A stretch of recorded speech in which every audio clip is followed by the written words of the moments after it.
I ain't gonna lie, he actually was trying to have me react to this on stream before it dropped, but time didn't really work. It's all good. Shout out to Sense, man. You know what I mean? Always looked out for me. That's my boy. Fuck with him. I think Sense killed that shit. Fire. Yo, I like Central C flow. I like his raps. I'm gonna be honest though. I think Lil Baby definitely won here. I'm convinced. Like he definitely won here. Like it gotta be.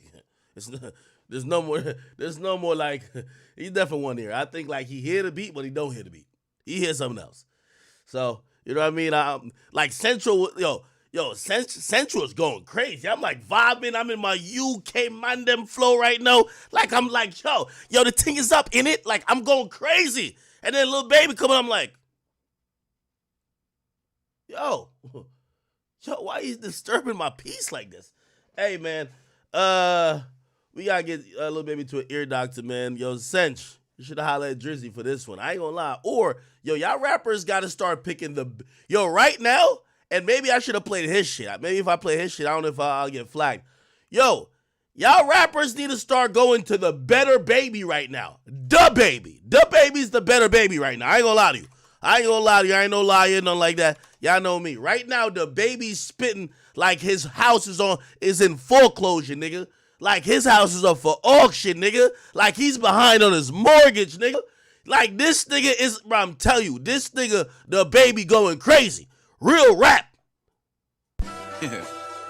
Not like niggas ain't like me, dope boy, white tee, fitted hat. I was shooting craps and playing spades when you play kitty pat. I was told nigga put his hands on you, then hit him back, and if he acting like he wanna put his hands on you, then hit him first. I was hopping out with trash bags and bitches full of work. That's the last few niggas that play with me, they tell you bullets hurt. And I ain't talking about the pews that you sit in, but I got that wooden church. If a church shooter come walking the sanctuary, I bet I put him down. I'm the one that up. Wait, yeah, I think I'm a little hating on Baby. Nah, I'm really not. Bro, it's something about like, bro, I used to just really, let me tell you about Baby real quick. And by the way, the Baby is killing it. I'm talking about Lil Baby. Lil Baby, every time he comes on, it's like, bro, like, just think about the songs we love. Be like, a love letter came in. Like, his melodies were, like, great. Like, his melodies, like, the pocket he found was great. His bars were always good. These days, he just sound like he just sound kind of droned out. Like, I don't know if the voice is getting worse. I don't know what it is, my nigga. But, like, he's not finding the harmonies. Like, you got to realize, Lil Baby, as much as I've given him credit for having bars, he's a melodic type rapper. That's why, eventually we thought he was going to get to the top to compete with a Drake, right? These days, he get on the track. The reason I say he's deaf in 1 year, might need a hearing aid or something, is because, like, I be listening to I don't even know if it's a melody like he trying to do. I'm like, yo, this shit just don't, it just don't sound the same. It don't sound the same to me, okay? And again, I'm waiting for one of them infectious melodies. And by the way, I'm not gonna, listen, this is not the hater stream. He's doing what I said he should do. Remember I told y'all that? I said, baby, go hop on a bunch of other people's shit and kill it. Now he hopped on Sench's shit. I don't know if he killed it, but Sench did his thing. He needs to body. When I mean body, he got to get back to, remember him on 24 with Money Man, even though Money Man did his thing.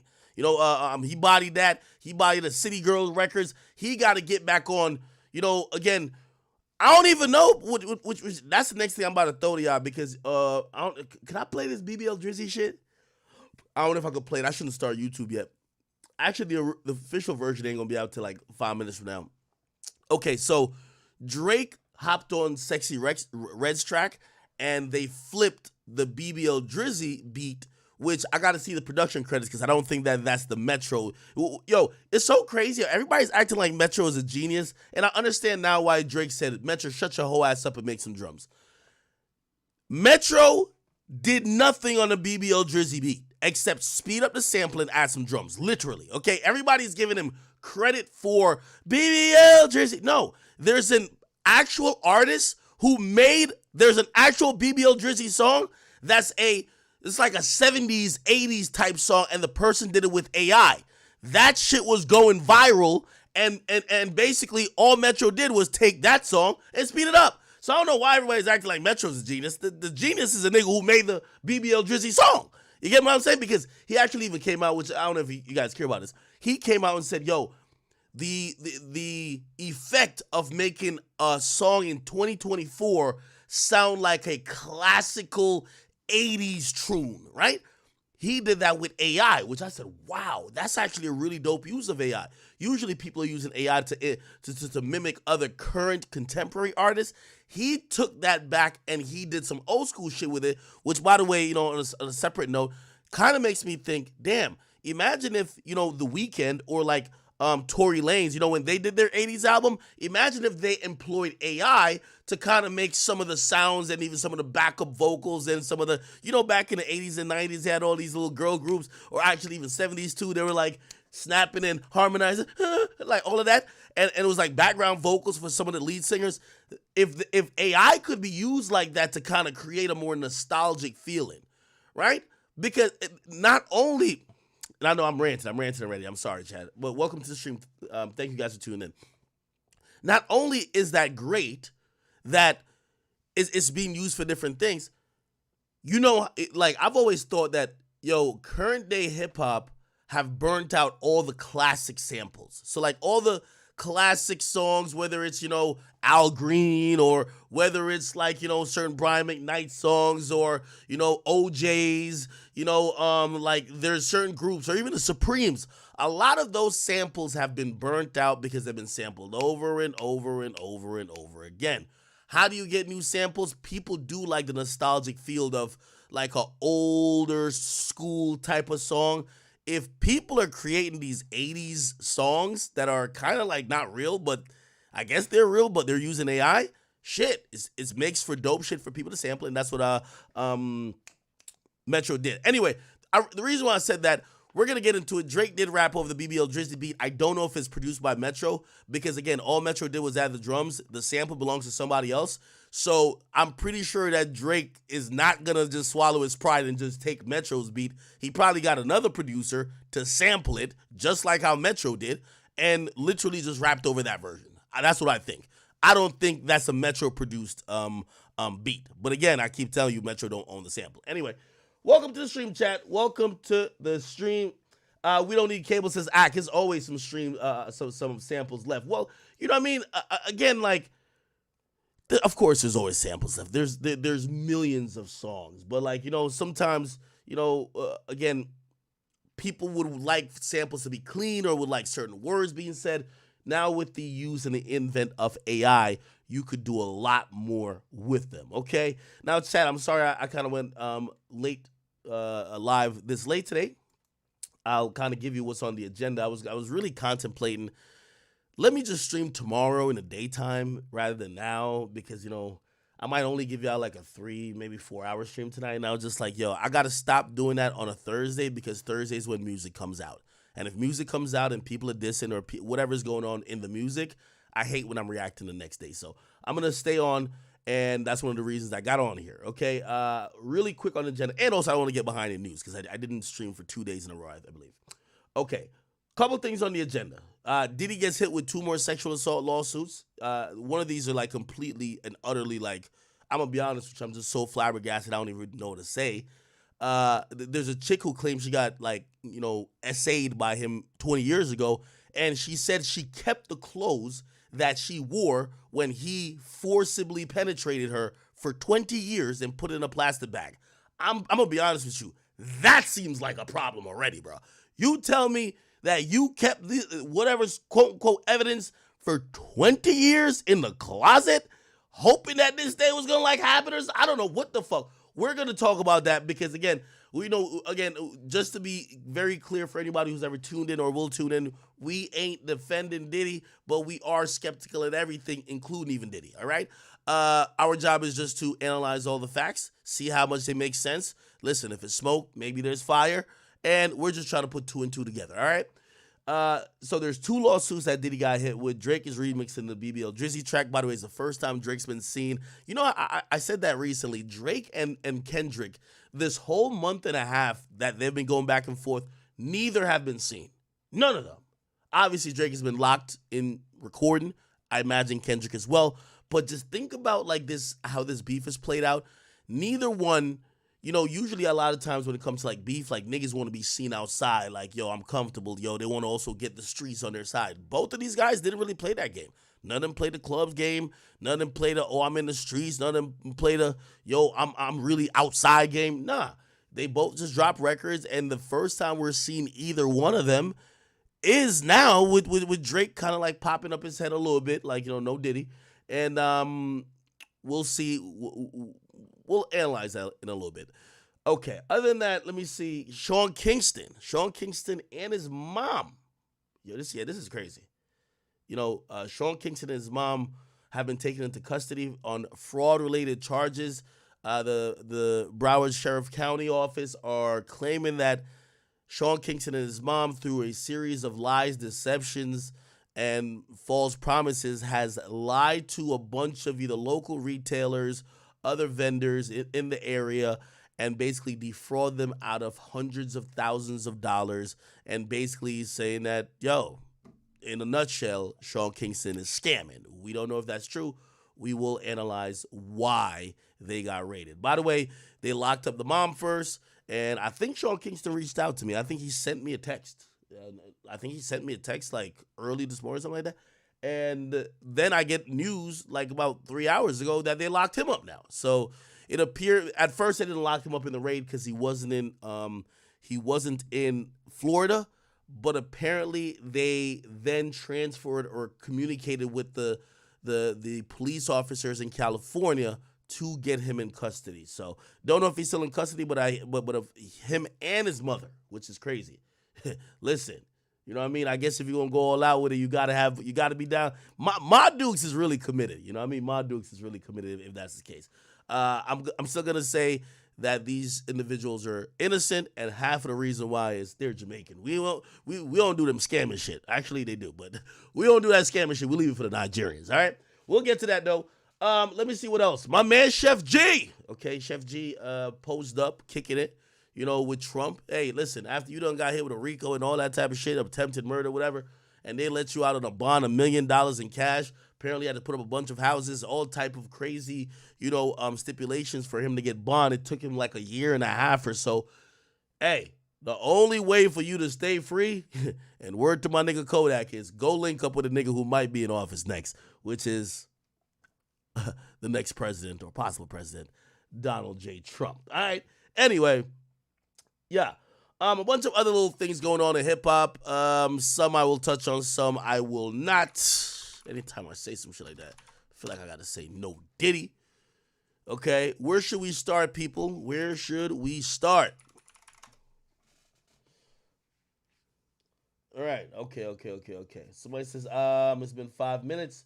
Sexy Red's album is out. Chat, I don't know why y'all say that on YouTube like I could play it. If I play her album, it's gonna get taken down. Like, I want to play it. Like, I could try to play it. You want me to try to play it? I'll try to play it, but I'm pretty sure they're gonna hit me with a complaint, like, immediately, like, yo, stop playing her fucking album, you motherfucker. Here we go. I just want to hear the track with, by the way, so she dropped, I don't know if this is an album, I think it's an EP.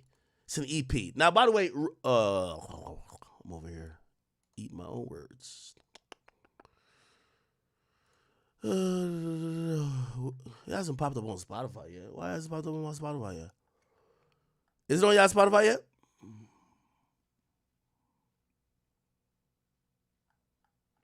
I'm looking for it on Spotify. I haven't seen it yet.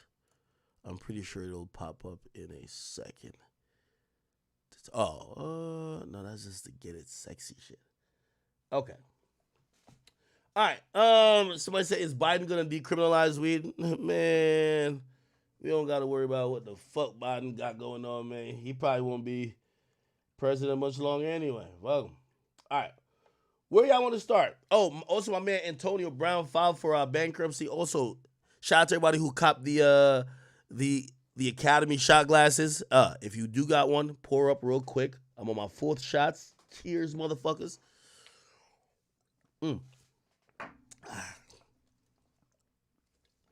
Hopefully I don't get too drunk. All right. Okay, good. Do I want to start with the Diddy shit? Are we too much into the Diddy shit at this point? By the way, there's a couple other ancillary stories. Apparently, King Combs and his other brother Quincy are still previewing music. Okay. Diddy's baby mama, Misa Hilton. She, who, by the way, sent out cryptic messages about like last week. She kind of like, made a statement as well. A bunch of people are making statements. We're seeing a bunch of unfollows. If you guys haven't seen, apparently, this is the part of the Bible where they said Jesus wept. Okay, the end of an era, the end of a great relationship. You feel what I'm saying? Meek Millie, he unfollowed Diddy, okay? Again, no matter how much matching blouses, no matter how much matching crop tops and jumpsuits you buy a nigga, it does get to a breaking point where he can no longer fucking support you, okay? And if the allegations weren't true or the allegations weren't enough or the stories weren't enough, clearly seeing that video of the brutal beatdown that Diddy issued to Cassie, I could only imagine that Meek Mill probably looked at that and said, if this is how he treating his bitches, what the hell he gonna do to me, right? So I see the unfollowers taking place. We know in the era of social media, that's like a breakup. That is basically like, yo, it's over. It's over, right? It's over. That wasn't the only thing. Shit is going left when even Shorty Wap, she's gotten out of the goddamn harem. She was a proud member for a long time. She was a side chick, just not wanting to be called a side chick. She kept saying, she get gifts. She like fucking on a rich ass nigga. She had a billionaire nigga. After I started calling her a side chick, this is what I heard. This is rumors. I don't know if it's true. Apparently, she called him and told him, you better fuck that nigga academics up. Treat him like he's Tupac. You better make sure that nigga stop calling me a fucking side chick out here. Because if you want this Young Miami 305 pussy, you won't get it if that nigga's online calling me a goddamn side chick, okay? Now, Diddy did DM me, hollered at me, basically told me to back off his pimping, you know what I mean? Tell me to stop player hating, you know what I mean? Bad boys from the 90s to the 2000s, all that good shit. And, I'm just not a hater. So I said, okay, dog, you got it. But of course, a woman ain't never done. After a woman will say you to go get killed or get jumped, she still ain't done. She still wants you to make a public statement to clarify what the fuck her role is. So Diddy, knowing that he had a baby on the way, 5 other bitches, 3 baby mamas, couple other ones that possibly getting groomed, allegedly, he had to make a statement. And rather than say this is one of the bitches I fuck, he came up with a genius plan. That's my Shorty Wap. Listen to this shit. I would like to give congratulations to the Queen, Carisha, Young Miami. Oh, this is a dream come true for me. Turn this up. Let me see if they flirting with each other. Yeah. Is there any flirtations that's going on? You trying to talk my Shorty Wap? Yeah. Nah, no, I see it. Because I have been to one of your shows. Yeah. Why would you have one that shows? Yeah. Why you smiling like that? I would like to give congratulations to the Queen. Imagine the freak offs going down in this theater room. Probably got like a GoPro on Diddy's cock, just like showing live streaming right here like it's cussing that nigga. This shit was probably going crazy up in this Diddy palace. Anyway, the end of an era, man. I want y'all to send y'all condolences and y'all prayers as these 2 individuals go through a hard time of separation. Trust me, I've dealt with grief. I've dealt with loss and separation and heartbreak, and it's never easy. So I just want to send all my prayers to Young Miami and Meek Mill. I know this shit is going to be tough, and the road sometimes is less paved. So pray for these individuals, and also pray they got a goddamn lawyer, okay? All right, let's just keep it going. Should we stay on the Diddy files? We can stay on the Diddy files. I ain't gonna lie. We could stay on the Diddy files. Holy. Anyway, 50, man. 50, that slimy motherfucker. According to what TMZ has reported, 50 has now reportedly sold his multi-part documentary series, Diddy Do It, to Netflix for an undisclosed amount of millions of dollars, okay? Apparently, he has sold this to Netflix, and the mere fact that Netflix is picking this up eerily reminds me of the attention that we saw with Surviving R. Kelly. And usually once it's at that level, the public pressure and a lot of other things is mounted. Now, if you guys don't know about, like, last week, a videotape came out of Diddy issuing a brutal, a vicious, and a near fatal case of the beats, okay? Of abuse against to Cassie, all right? And so my boy, this nigga ran a 3-2 40-yard dash. You know what I mean? This dude attacked her, and, trigger warning, I won't even play the rest, all right? Cassie did put out a statement. We're going to get to that shortly. But that's what's happened since. He's since apologized, and even Revolt has denounced him, saying, "We're deeply sad and disturbed by the recent video circulating about our former chairman, Sean Diddy Combs. Even with his separation from Revolt, it's still our duty to address this matter and recognize the direct impact it has on our staff, audience, and the culture we represent." Basically, they're saying, off with that motherfucker's head, all right? They continue by saying the Revolt stands in solidarity with all who have been a victim of abuse and remain committed to upholding the values and integrity of our community. Expects from us. We vehemently stand against any form of domestic abuse and will be a fearless advocate for truth and accountability. Okay. Someone else says, all right, if you know anybody, all right, good, cool. Really quickly, because I've seen a lot of fuckery been happening on the social medias. I think this is very important. What the fuck? Oh. What the hell?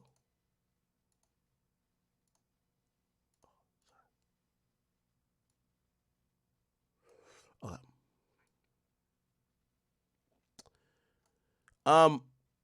I think it's very important in this time, and this week has been an interesting week as I've been watching. I think for everybody, this is probably the time that nobody, and I just want to say nobody, I think everybody should denounce the behavior of Diddy. I think the behavior caught on camera was disgusting. We obviously not support that.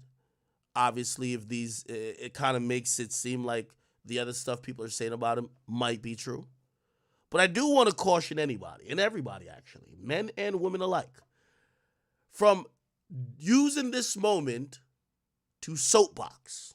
Be very clear. Okay?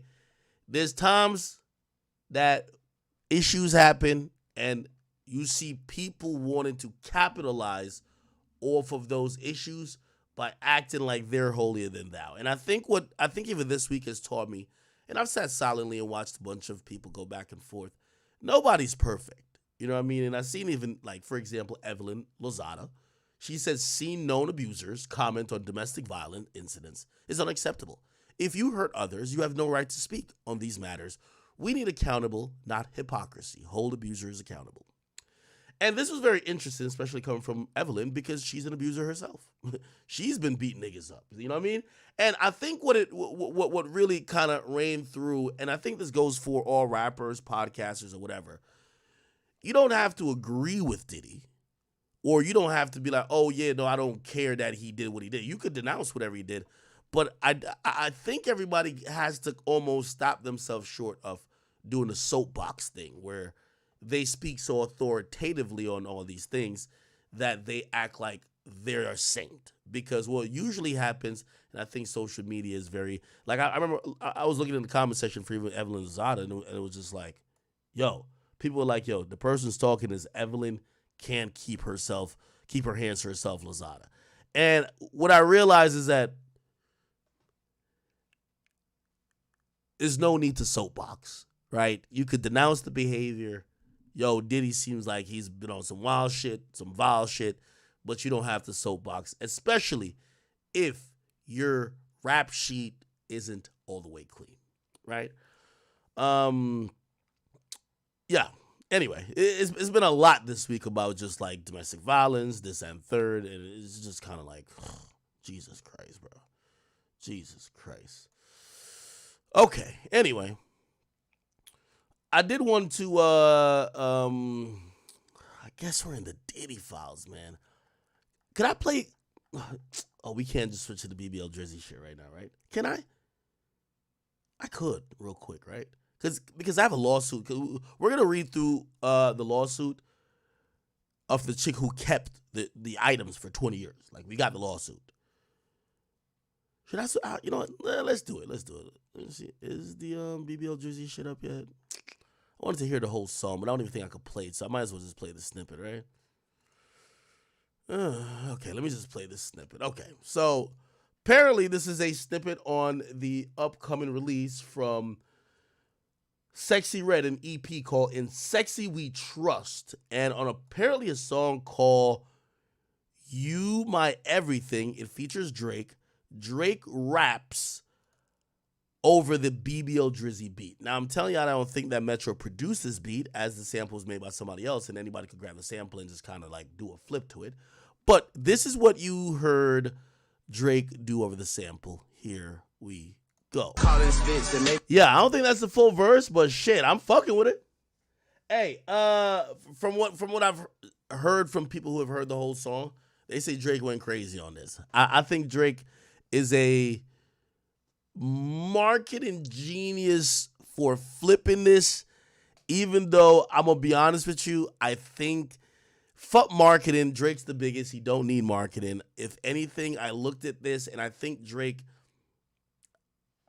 coming off of the high intense I drop a song, you drop a song, I drop a song, you drop a song with Kendrick, and even though he was going at Metro and the rest of them too, I think Drake is just kind of showing people that the things y'all think bother him don't bother him. So more than marketing here, right? More than marketing, I think this is Drake just showing, yo, my nigga, like I'm winning at life, nigga. I could like, oh, you think you laughing at me, nigga? I'm laughing too, and I get the last laugh, and I think that's dope about it. In terms of marketing, it's like, bro, I'm gonna be honest with you. Bro, they were dropping freestyles and getting 30 million views, bro. Like, come on, right? I don't think Drake necessarily needs to do some crazy shit right now for marketing. He doesn't need to flip his ops beat. No, I don't think he needs to do that at all. I think Drake is just trying to show, because I think people are, what's going to be very interested, right, is how people view Drake coming out of this battle, right? There's a lot of people who think he lost. There's some people who think he won. But for the people who think he lost, or people feel like, oh, no, he was bowing out, they're wondering, yo, if we're dancing to a hit song about you being, quote unquote, possibly a pedophile, right? And everybody's clowning you about, like, this is one of the first times, and I can't even remember how long. Yo, since when has Drake become, like, cool to the masses, right? Because we know in 2011, niggas was clowning Drake. Like, niggas was like, yo, trust me, Drake, my favorite rapper, and I was even clowning Drake on a media perspective. You get what I'm saying? So it's like Drake was getting clowned. There was a little bit of corny-esque of like, it's Drake, right? People are clowning him. And then after, I think, let me see, If Arena's Too Late comes like 2013, 2014, right? 2014. Yeah, once he starts like linking up with like Future, 2014, 2015, and then he bodies Drake. No, not bodies Drake. Bodies Meek. Yo, I think at that time, like,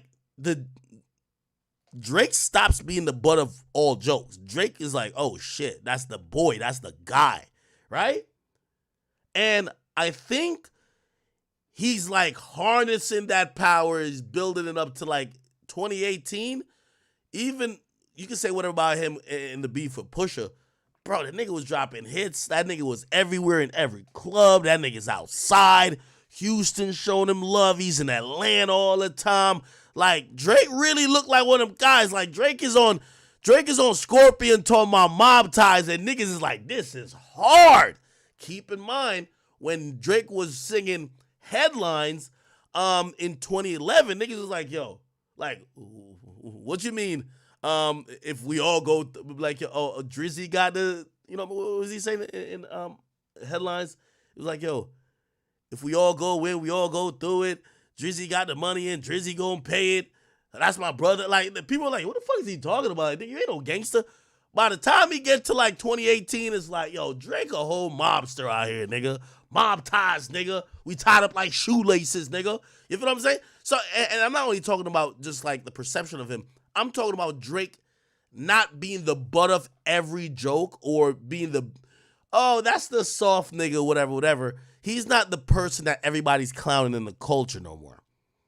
2020, 2021, 2022, still not, like, yo, he's like the guy who's like almost like the acceptable OG who's running the game with nobody really challenging him. And this is the first year I could say I feel like people have reverted a bit to try to laugh at him. Like, yo, nah, Drake kind of corny, man. He like the white boy. Like, he the white boy that's trying to dress black. You know what I mean? And people have been trying to do that ever since his battle and ever since his beef. You know, credit to a lot of what Kendrick Lamar kind of framed the narrative this and third. Also with motherfucking Rick Ross, who's just fucking hilarious. And I think this is an attempt, if you ask me, of him reversing that to be like, yo, nah, bro, you're not laughing at me. I'm laughing with y'all. Or really, it's my joke. You know? And I thought that was dope. I think that's dope. So I don't think, I think it is a great marketing move, but does Drake really need marketing to do this? You know what I mean? Because now people are feeling like, you're acknowledging your op.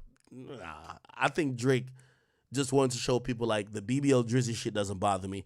And I could tell you how I think. Look, on Family Matters, he literally says it. He tries to flip it there too. He says Ross called me the white boy and that shit kind of got a ring to it. So it's like he took what Ross said, which was mad effective. Like, that shit was pure jokes on social media. And he took that and he almost tried to flip it like, nah, that's kind of cool. I ain't tripping over it. I'm not mad. Like, people want to see Drake upset, right? Or be like, oh, he in his feelings. And he kind of flipped it like, Ross called me the white boy and that shit the shit kind of got a ring to it because all these rappers waving white flags while the whole fucking club singing to it. You know what I mean? So, he did try to flip it there. So I do believe that this is Drake trying to flip it. What did y'all think about that?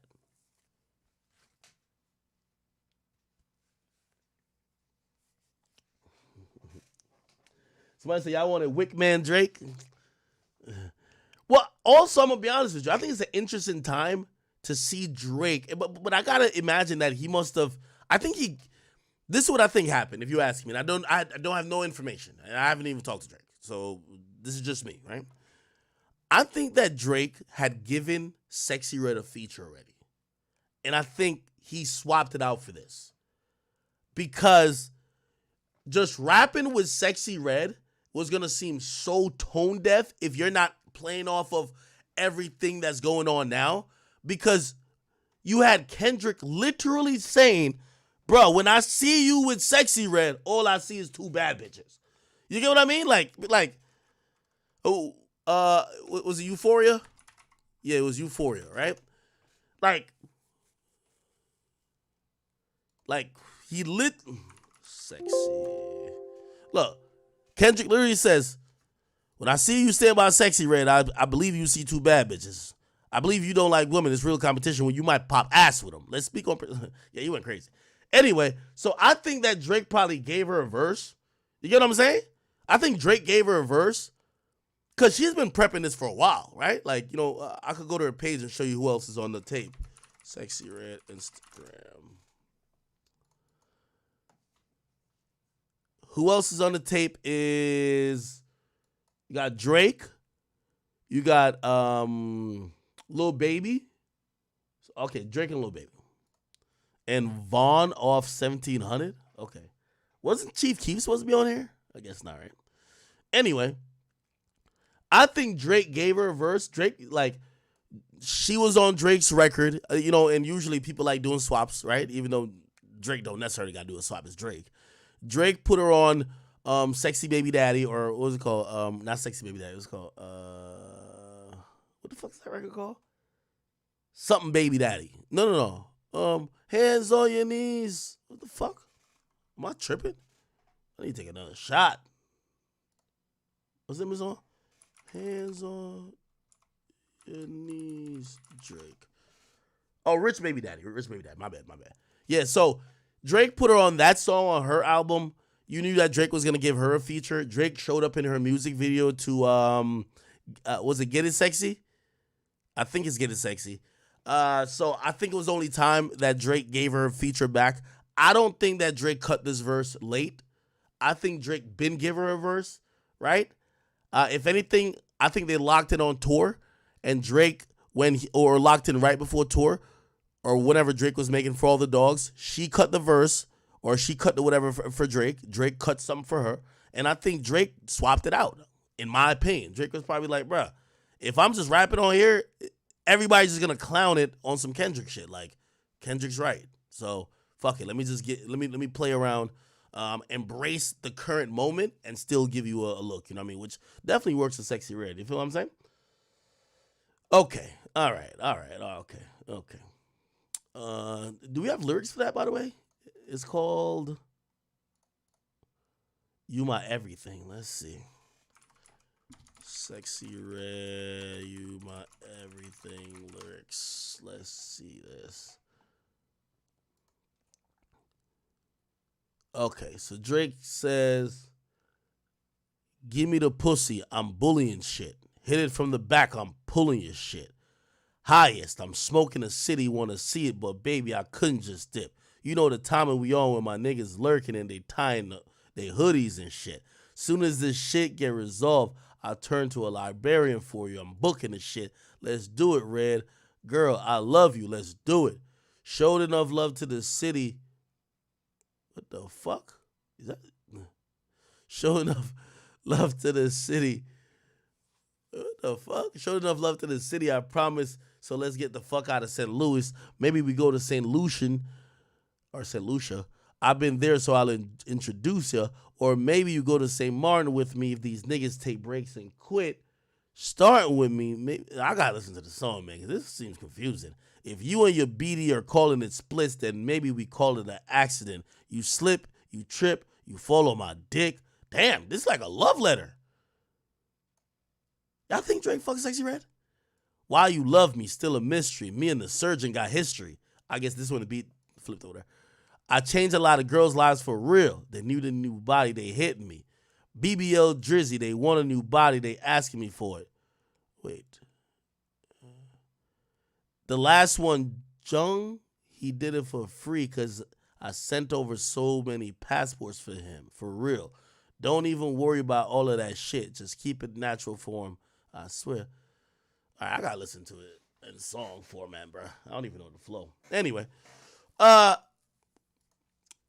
dope job. I don't know if this will be effective. What I will say, being objective, is this is the first time that I'm watching Drake trying to take control or regain control of a narrative. Drake has been the king, the master, the don when it comes to just operating with the narrative in his favor, where whatever people think he says or does, they be like, "Oh, that's kind of cool." But like, "Oh shit, now Drake wildin'," like, you know what I mean, on a good level. And I think this is the time he's trying to like take back the narrative, which we'll see how it goes. Okay, let's take another shot, chat. Appreciate y'all. Drinking Patrol, by the way.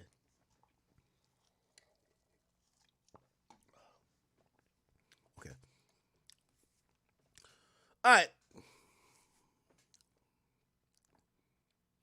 It is kind of interesting that Drake's. You know what this also? I don't even know. I'm going off on a whole. This is kind of giving me. So, and where did I hear this? I think I might have heard this on a Joe Budden podcast. So salute to them. Salute to my man Joe, you know. I think that, I forgot who said it, but they were like, "Yo, Drake might just not have a lot of current friends in the game. And the reason why you see him with these newer artists is maybe they're his only friends." I'm going to be honest with you. I'm a little surprised that Drake's first feature is with Sexy Red. I'm just being honest. Like, I'm surprised that after coming off of this beef, Drake's first feature is with Sexy Red. Like, I'm kind of very surprised. I would probably think, bruh, this is the time I don't even like. And just because I'm not saying the him and Sexy Red collab thing is burnt out. I don't think so. But like, they framed you in a light with Sexy Red. We're like, dog, right now, shit. I think Drake got to pop out on a street nigga song, bro.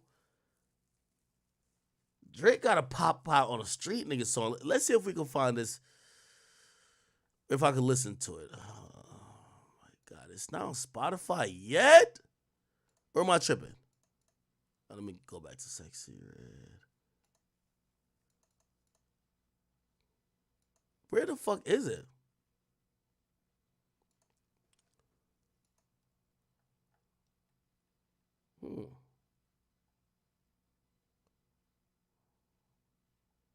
Chat, I can't find it. Look. Do I gotta just close Spotify and like open it back up again? That's probably what I gotta do, right? Because if I click it here, I don't see it. All right, let me just close Spotify.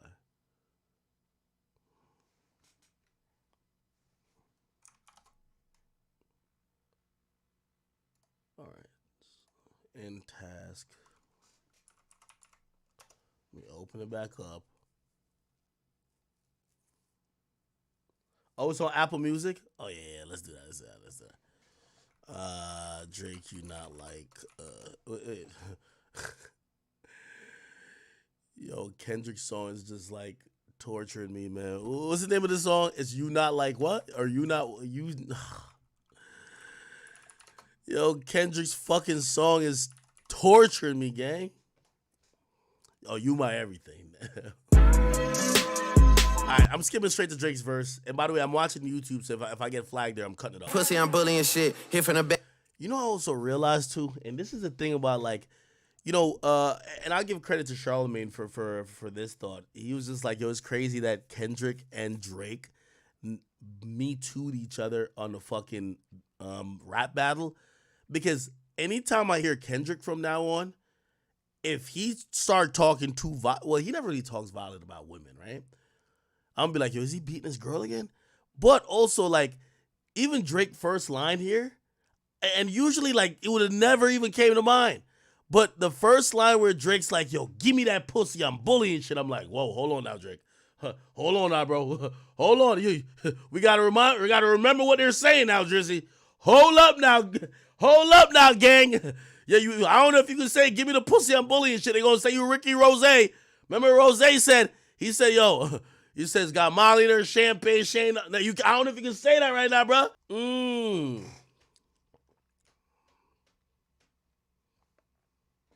I don't know about this one. I'm going to chalk this up as a favorite of Sexy Red. Because I know Drake got some hard shit. Coming, boy. Yeah, this one's like, this is like Sexy Red, like, you've been jacking me for like 3 months. Like, yo, I need you for my album, my EP. Like, give me something. All right, you just want featuring Drake on the album, I got you.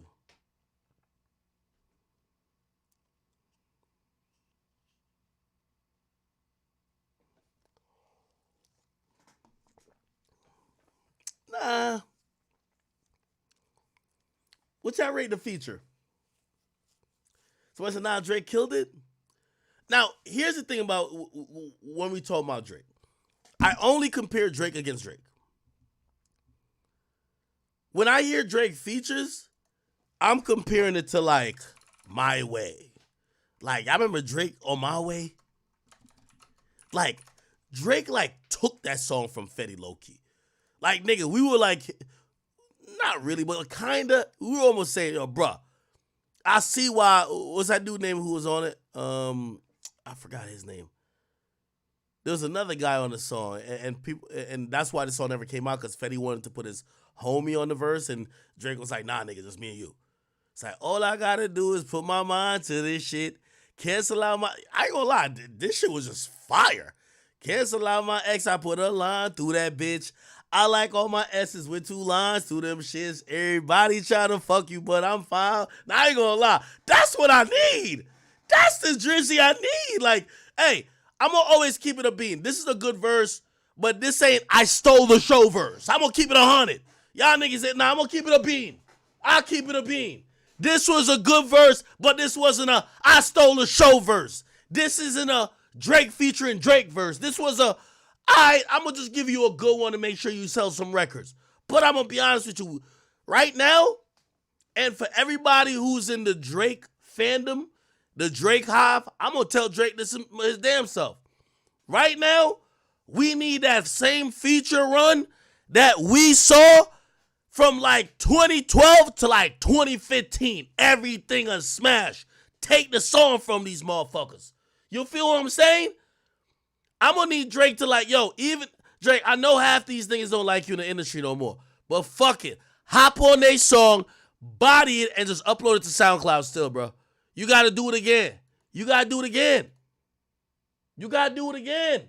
I'm keeping it a beam for y'all.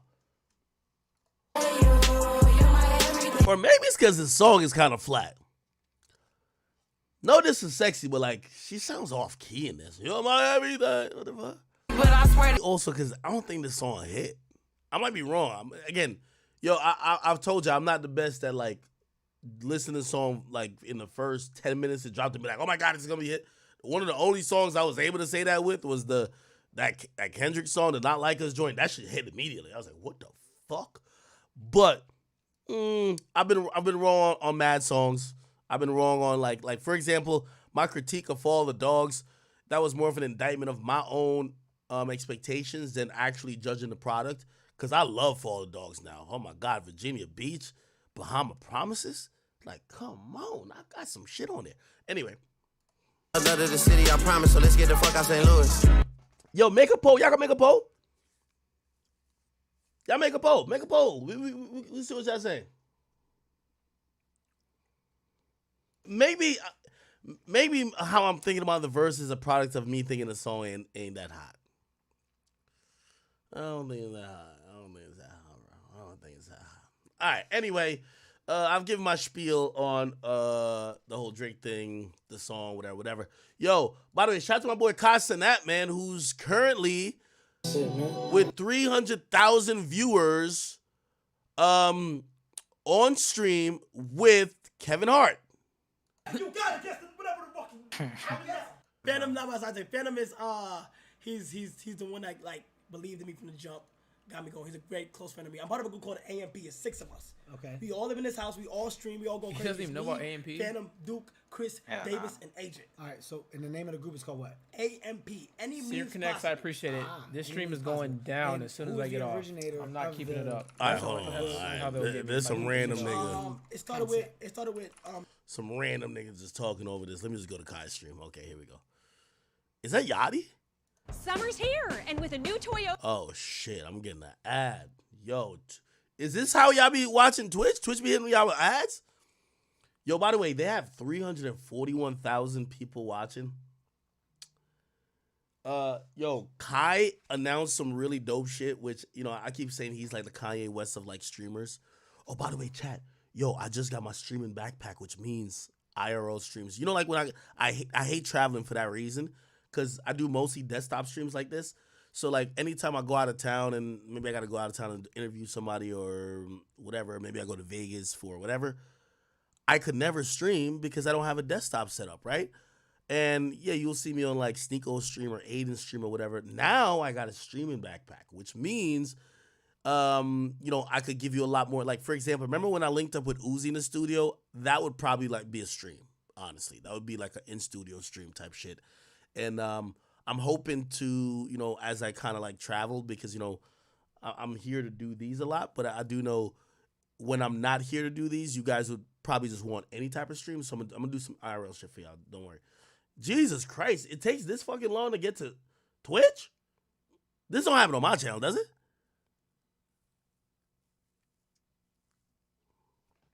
I like IRL shit. Anyway, taking a half shot, call me pussy. It's fine. Got you. Anyway, what I was saying about Kai is that he announced that he's gonna do some Hunger Games shit, and the shit he announced really reminded me of Mr. Beast. It reminded me of Mr. Beast, but I thought it was genius. I'm gonna tell you why I think it's genius because, first of all, Kai's a cultural dude who has like this reach to everybody, and you know Mr. Beast is Mr. Beast, but Mr. Beast does these things and package them into like maybe like a 20-30 minute video. Kai's about to do some Hunger Games shit where literally he's just about to fucking stream for maybe 3 days or like, I don't know, maybe for like a week. And if you think about it, he's going to have hundreds of thousands of people watching him. The very first live, fully professional, fully like organized live Hunger Games, okay? Let me cook. Hear me out. Hear me out, bro. Hear me out, bro. Hunger Games of the biggest creators. I want the biggest creators about hosting the very first live, Okay. All right. So, yeah, he's doing some Hunger Games shit. Anyway, let me show you a little bit of this stream. Beat should change, fireworks, smoke, etc. And then it's like, now the cipher starts. See, you don't know what a real cipher looks like. Pull up Kevin Hart cipher. Hold on. Oh, he's almost done. Yadi's almost done. Go. I just want to Talk to me. down. I just want to double down on saying that is an aggressive pair of jean shorts. Those are good. I think they're fine. Yadi, man, you're truly a pioneer of this, but Why do you keep saying aggressive? Like it's screaming at you. It's a lot of pocket. They're jorts. You know what I find interesting when I see like these collabs? You know, Kai does long form content. Obviously, you know, you have Kevin Hart. He's an amazing stand-up. He's acted in movies. I'm wondering if when they get on Kai's stream, because, you know, a lot of times, you know, these guys, they're not all the way turned up all the time. Like, you know, Kevin Hart's usually super hyper. But, like, bruh, Kevin is 40 with kids, chilling. This is supposed to be, like, some chill appearance. Kai is extra hype. I'm wondering if he feels pressure to be funny or he just has to be himself. I mean, again, like, if you really want to just focus on a freeze frame for a second, that's a horrible haircut, man. And didn't he have dreads in the other picture? Okay, no, because that was a year ago. That was a whole year. Okay, anyway. Salute to Kai, you know, still doing shit that's shaking the culture. 288 fucking thousand people watching him and Kevin Hart at this moment. All right. Woo! Here we go, people. So, this whole Diddy thing has taken a slight twist. You know, and I'm not too sure if he started celebrating too early or what exactly it is. But after he put out a few cryptic messages saying time will tell all truths, and, you know, obviously his son dropped a song, nothing has gone good since then, okay? Obviously, you know, he said time will tell all truth.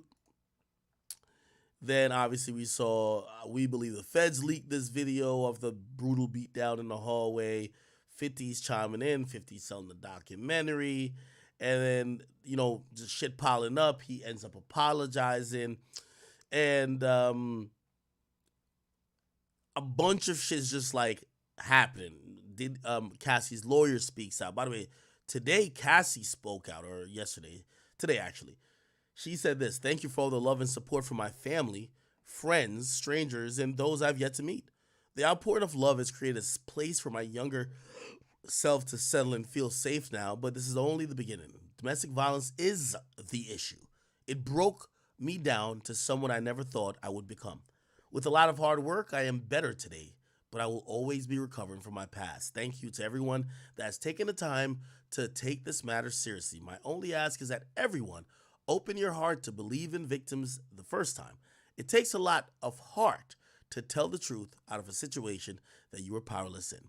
I offer my hand to those that are still living in fear. Reach out to your people. Don't cut them off. No one should carry this weight alone. This healing journey is never ending, but this support means everything to me. Love you, or no, thank you. Love always, Cassie. Right, it's the first time we've heard Cassie speak pretty much since the early settlement. Shaka Khan's daughter chimed in. If you don't know Shaka Khan, you know, she famously made the song that Kanye West sampled on. Through the wire, through the living, through the... Like, she sang the original song, Through the Fire, okay? Anyway,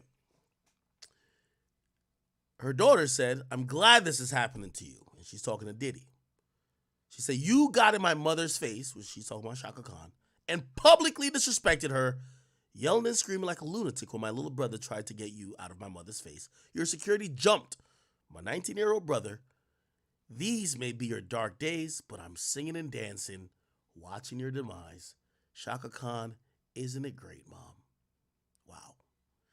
Now, these are untold stories that people have never heard about with Diddy, with how he moved in his entourage, but they're now coming to light. That was not only it. So we get this news that he's now facing a lawsuit brought forward by a model who claims she was drugged and sexually assaulted in 2003. We're going to look a little bit more into this. As always, and I think now more than ever, it's incumbent on me, and I need to specify to y'all, because I do read civil complaints. It doesn't mean that these things are true. These are allegations. Like anything could be said by anybody else, but this is supposedly a lawsuit, okay? By the way, truth be told, and what's also needs to be said is that Diddy has not been charged with anything locally or federally having to do with sexual assault, nor drugging, nor even domestic violence, from what we've seen. So, you know, obviously it's very clear with Cassie we see a brutal beatdown. That's one thing. But these other claims, we don't know. And again, they're now coming forward in civil court. And there was a period of probably lull, or like, you know, everything went quiet for a bit. And by the way, I also want to let you guys know, these attorneys aren't stupid. They want this to get the most amount of attention, because that could help them get a settlement, which for the client means money. Not saying they only care about money, but at this point, all of these suits, unless the feds make a charge on Diddy, could only result in money. That's it. Nothing's going to happen to Diddy other than he might have to pay.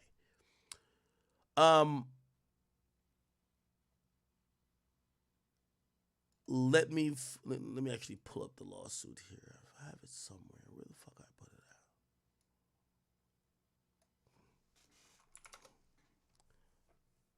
at? And I hope you understand me explaining all this shit, and it's in no way, shape, or form a defense of Diddy. It's just letting you know the game that's being played here, right? Like, again, when Drake and Kendrick are beefing, you don't see these lawsuits being filed. You know why? It wouldn't get no attention. All these attorneys are very shrewd. They're smart. They wait till Diddy's back at the forefront of media attention, then they file. So, because you can't tell me, like, just think to yourself, people. If everybody has these allegations against Diddy, we went a month and a half focused on Drake and Kendrick Lamar. And not one lawsuit came out about Diddy during that time. You do know why, right? Because all of these people are leveraging, okay? They are leveraging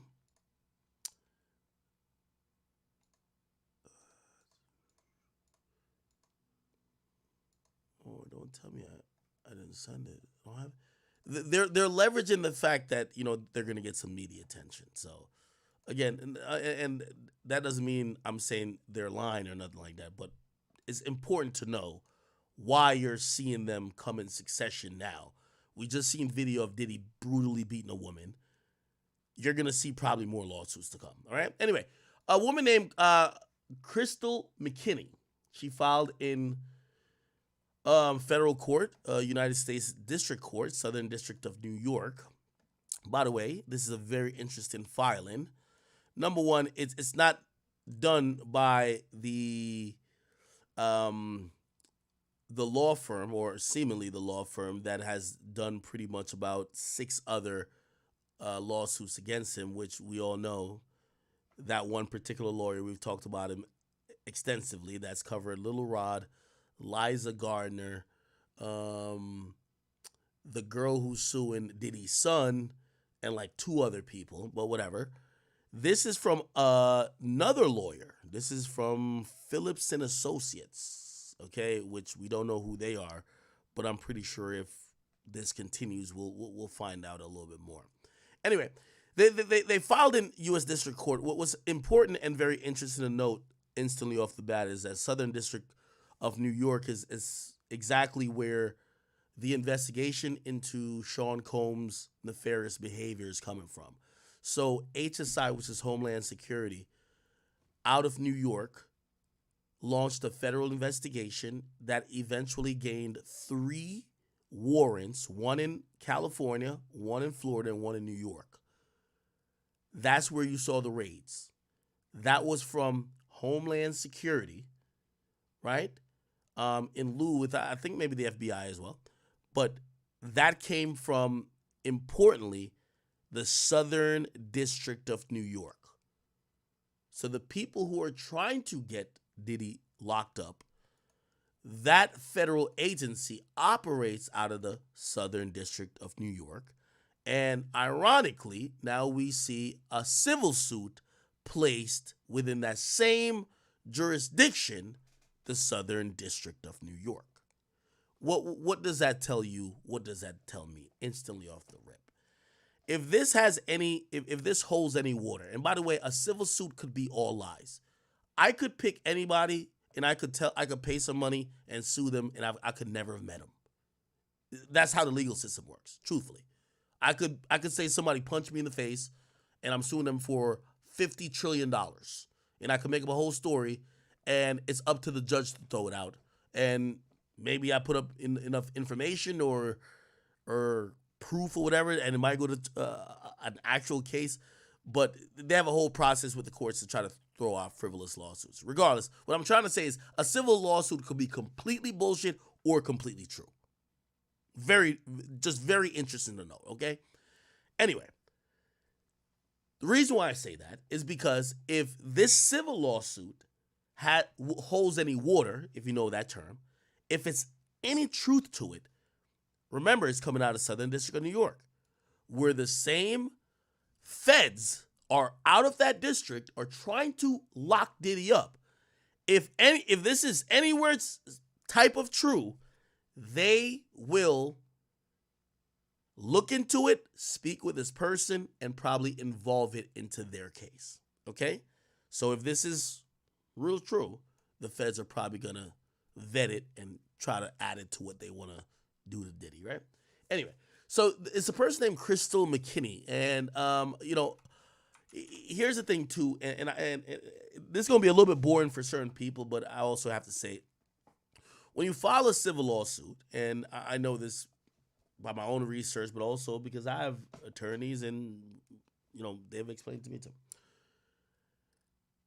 When you file a civil lawsuit, you could do it in a lot of different ways, right?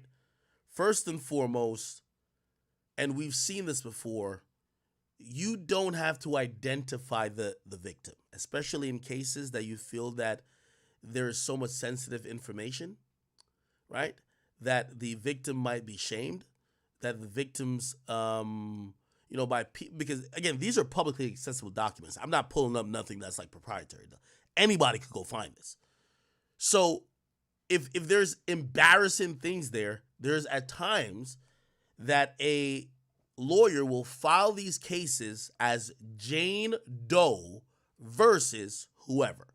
By the way, the 17-year-old case, remember the case that Diddy has where there was a 17-year-old that got flown out to the studio and you saw a picture of the blurred out face sitting on his lap.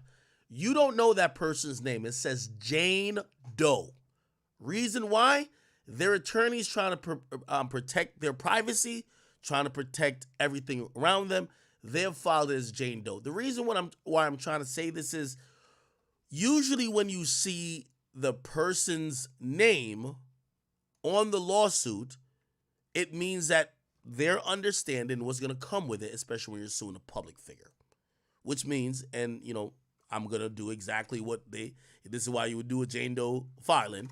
I'm going to Google it. Crystal McKinney. Now, Crystal McKinney, and look, there's a Yahoo document about it. Who is she? Now, again, this is why I'm not, for people who might be victims, I want to let you know when I'm looking through court cases, I'm not being an asshole, right? If the victim or alleged victim wants to be anonymous, they could file anonymously. They could file as a Jane Doe. If they put their name there, they don't care. So when I look up their name, I'm not trying to dox them, nothing like that. That's something that them and their attorneys have, whatever. Anyway, less than a week ago, all right, let's see if we can find who this Crystal McKinney person is. Not that it matters necessarily. But apparently this was an actress or like some model. And hopefully we can find something about her. It's important to add context to it. Okay, here we go. So Crystal McKinney. Whoa. That's okay. Now, Chad, the first thing I'm gonna say, just because I'm a black man, I'm gonna just say, Diddy, I know a blonde hair, hazel eyes or blue eyes girl ain't making some allegations of you, gang. Please tell. Historically, we know how this goes. A girl who look like this, is saying something about a nigga like this. It's Jonathan Majors vibes, okay? Oh, this is her too? Okay. All right. Oh, this is a white woman. Okay. A white woman. Okay. All righty then. It's important to know. It's very important to know. Okay. So now we got a face to it. She says she was a model. She has an IMDb. And again, we're not trying to dox her, but we're just trying to find out a little bit more information since she's legend, whatever. She says she's known for What Women Want. She was in that, and she's been on TRL. That's her only IMDb entries. But if you guys don't know, IMDb is a place you can look up people's credits, okay? Actually, I think if you look me up, DJ Academics, what does it say about me? It will say I'm on Off the Record, Complex Conversations. When I was like, I did that. Higher Learning, what the fuck? Oh, these are just podcasts and shit. But it will say, I did make a movie. Chat, yeah, I know I'm a movie star, right? I'm in the after party. Facts, right? I'm in Hip Hop Uncovered. Oh, shit, as a voice? Okay. I didn't even know that. They ain't cut me a check for that. What the fuck? That's my nigga Van, though. It's all good. And yeah, I was in YouTube Rewind and Everyday Struggle. Okay, they got it. Oh, and there's a Untrapped Story of Little Baby I'm in. So this is the place you could like find credits for people. Okay, so these are all the like credited, video, movie, TV show things I'm credited for. So you can find it for anybody. Anyway, going back to Crystal McKinney. This is what she's been credited for. So I'm guessing it's probably a small role. What Women Want and Total Request Live, which is TRL. All right, good. Let's get back to the complaint, people. And I'm going to try to speed through this. I don't want to bore you guys to death. I know tonight is it's Friday morning at this point, so let's get through this pretty quickly, okay?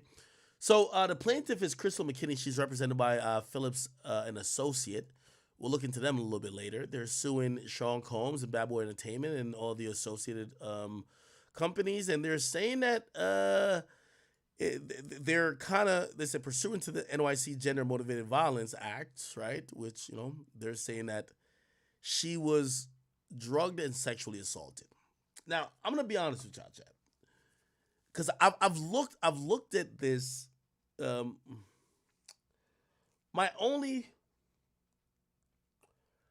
I've talked to a good amount of civil attorneys that say this to me.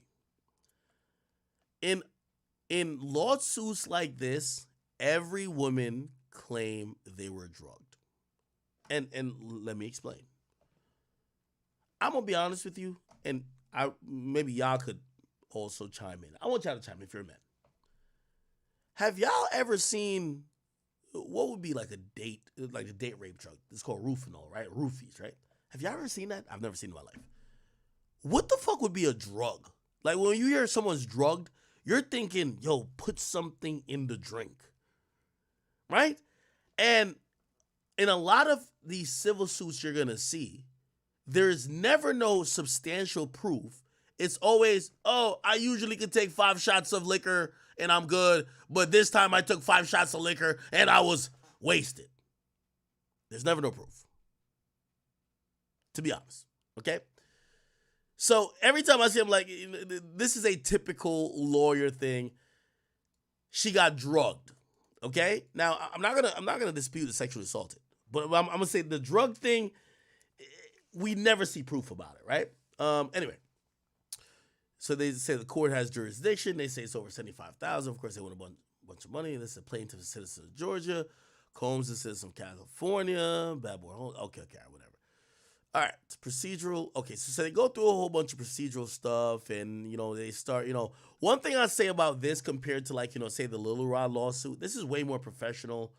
You know, the Little Rod lawsuit was filled with a bunch of ad hominems and just sneak dissing, like it was almost like it was meant for the media more than it was meant for a judge. You know, there's going to be a judge that's going to review this and choose to pass it on or say, hey, you know, whenever there's a motion to dismiss, which I imagine that Diddy will do for all these cases, he might say dismiss. P. Diddy or Puff Daddy or Diddy is they're keeping it respectful. They're keeping it respectful. They're keeping it respectful. Keeping it respectful. Now, here's where you get to realize that what happens in civil suits is that the dominoes just end up falling in line, right? Okay. Look at 18 going on. Upon information and belief, Diddy has a long history of committing physical and sexual violence against women and men as documented publicly. So now their proof is other allegations. Their proof isn't actually proof. They're saying, yo, there's other niggas and other women suing Diddy, so we're going on the information that we have that he does this shit. Now, they also mentioned Cassie. So it's one of those things where I'm trying to tell you is like, imagine, let me try to put it in layman's terms, because I want to like legally out to death. Imagine I say, yo, I think that nigga picks his booger.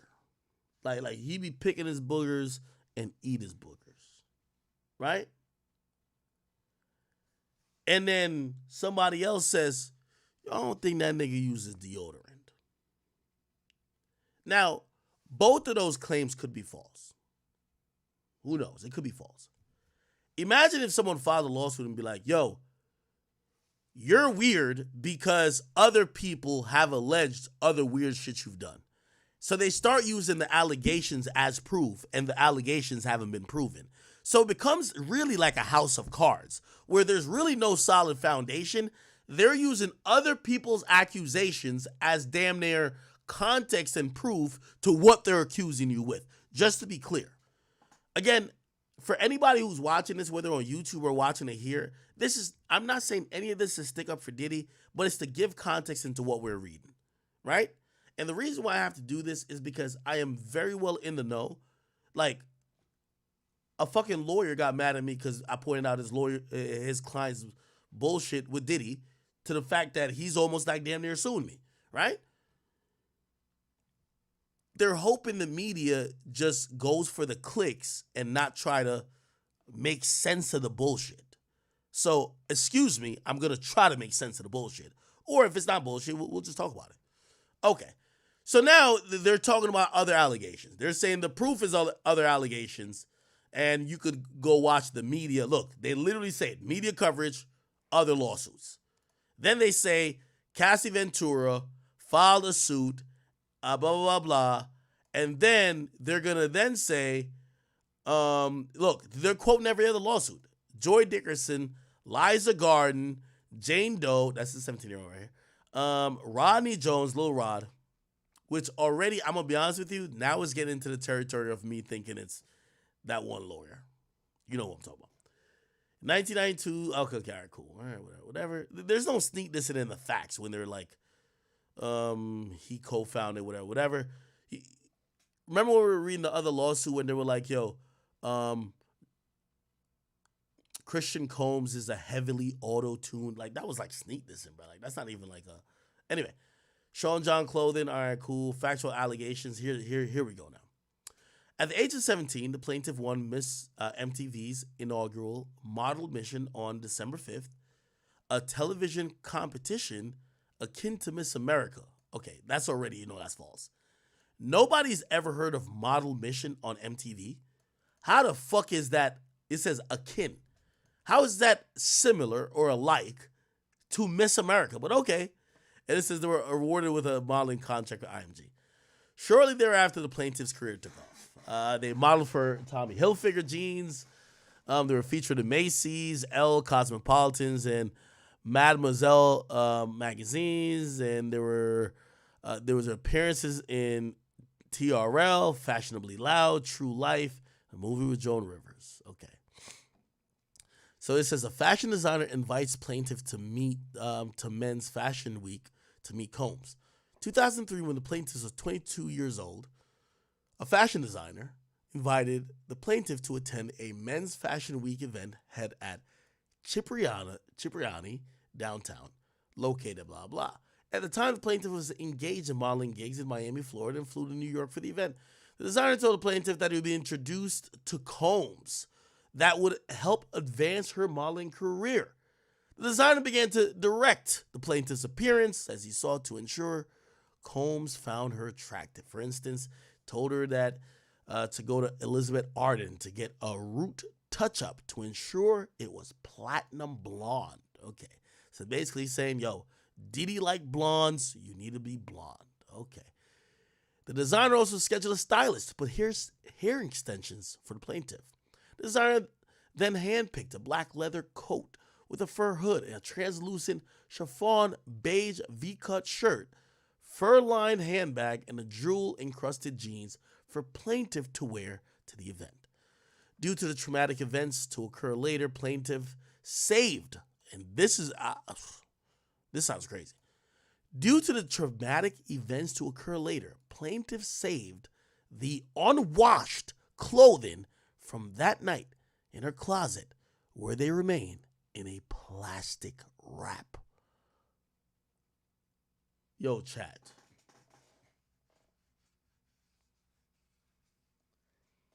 If somebody saved clothing from 20 years ago in a plastic wrap, anyway, so it says Combs makes promises of career advancement, which, by the way, I do think this is very, all of the little sleazy niggas in the industry, and I've never been one of these people. Like, if I wouldn't meet with a woman who I'm interested in to act like I'm going to talk about her career, because I'm like, what the fuck? But that happens a lot in the industry. Like, oh, hey, come, let's do lunch to talk about what you want to accomplish in life.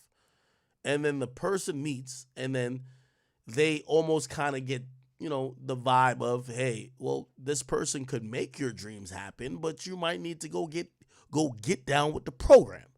For me, I was just like, what the fuck? Like, it's one of the reasons why anytime a woman is super into music, I'm like, I'm good.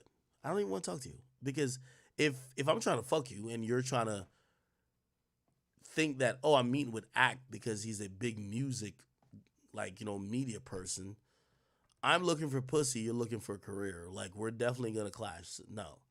Like, I try not to deal with people who are trying to be in the music industry, right? Anyway, it says, soon thereafter, the plaintiff took a car to Cipriani's downtown where the designer was dining with Combs and other guests. The plaintiff felt little control over the events as she was directed to what to do and to put on for display for the others in attendance. For example, the plaintiff sat down at an empty seat next to the designer, but he insisted she sat down directly across from Combs instead. Once seated, Combs made a very public display of coming on to the plaintiff in a sexual, suggestive manner, which continued through the dinner. For others to hear, Combs bestowed compliments on the plaintiff by stating, for example, that she was beautiful and that her eyes were gorgeous. Later, at a more intimate volume, Combs told the plaintiff was going to make it big one day as a model. Combs went on to tell the plaintiff that he had the power in the industry, was going to help her advance her career. Combs provided the plaintiff with his phone number as a gesture of good faith in his promises to help her. Throughout their interactions, Combs was flirtatious, bordering on leering, as he leaned across the table towards her. Combs also supplied plaintiff with alcohol throughout the dinner as he repeatedly refilled her glass with wine. After the meal ended, Combs told plaintiff that he wanted to get to know her better. Combs asked plaintiff to call him a bit later. Plaintiff felt confused, but hopeful that Combs would fulfill his promises to help her career. Later that night, Combs requested plaintiff come see his studio located at 321st West 44th Street, New York. Yeah. Plaintiff felt reassured that she would be with others at the studio rather than alone in a personal residence. When plaintiff arrived, she found that Combs and several other men were seated together. She found that they were passing around a bottle of Hennessy and joints. After the plaintiff sat down, one of Combs' associates asked her, "Do you smoke weed?" To which she responded affirmatively, which means yes. Combs' associate responded, "You never had weed like this before." Plaintiff later came to understand that Combs had laced the joint with a narcotic or other intoxicating substance. See, I hate these things about how you know he laced the joint. So you're telling me that Diddy laced a blunt that his mans was smoking, that his mans offered you. It was not even Diddy that offered you. His mans offered you a blunt that was laced, but it was laced by Diddy. So Diddy drugged his man and you just to fuck you. Diddy like niggas too. Allegedly. I don't know the truth. Allegedly. If Diddy drug both of y'all, you don't think Diddy be trying to get a little bit of bussy and some pussy? Like, come on. Anyway, so Combs passed her the joint, and the plaintiff took a hit, which felt very powerful, okay? Although the plaintiff insisted that she had had enough after that, Combs pressured her to imbibe? Whatever. What word is this? I'm not too familiar with it. Okay. More alcohol and marijuana by telling her that she was acting too uptight. Plaintiff felt as if she was floating. Seeing plaintiff was very intoxicating. Combs demanded plaintiff follow him, and he physically led her to the bathroom. In the bathroom, Combs forced himself on the plaintiff, began kissing her without her consent. Combs then shoved her head down to his crotch before commanding her to suck it. The plaintiff refused, but Combs pushed her head down to his phallus, which means the shaft, and forced her to perform oral sex on him. As she was being assaulted, plaintiff felt panicked and physically sick. Afterwards, Combs led the plaintiff back into the studio. Upon standing and walking, plaintiff felt more and more woozy, then actually lost consciousness. The plaintiff awoke in shock to find herself a taxi cab heading back to the designer's apartment. As her conscience returned, the plaintiff realized she had been sexually assaulted by Combs. The plaintiff felt humiliated and traumatized, and with recourse. Okay. Following the assault, the plaintiff's modeling opportunities quickly began to dwindle and then evaporated entirely. Upon information and belief that Combs had the plaintiff blackballed in the industry and utilized his significant influence to impede the plaintiff's career growth, the plaintiff became severely depressed as she began to blame herself for the assault and for sabotaging her own career. The assault led the plaintiff into a tailspin of anxiety and depression. In or about 2004, the plaintiff attempted suicide and was hospitalized. Everywhere the plaintiff looked, she was reminded of Combs' assault, as Combs was an inescapable presence in music, television, and film. In the ensuing years, plaintiff has also experienced alcohol and drug addiction as she attempted to cope with the emotional trauma of being assaulted. The plaintiff experienced intimacy issues as she struggles to maintain emotional and sexual relationships with men. The plaintiff was married approximately 2006 to 2010. However, her marriage fell apart as she had a mental breakdown precipitated by memories of the assault. Yo, I ain't gonna lie, man. This shit crazy. Shorty says she got married and her marriage ended because she had flashbacks of her sucking Diddy's dick. Boy. Really, my nigga? Really? Bro, come on, bro. She said she got married for 4 years and ended the marriage because she had flashbacks of sucking Diddy's dick. Like, really, my nigga?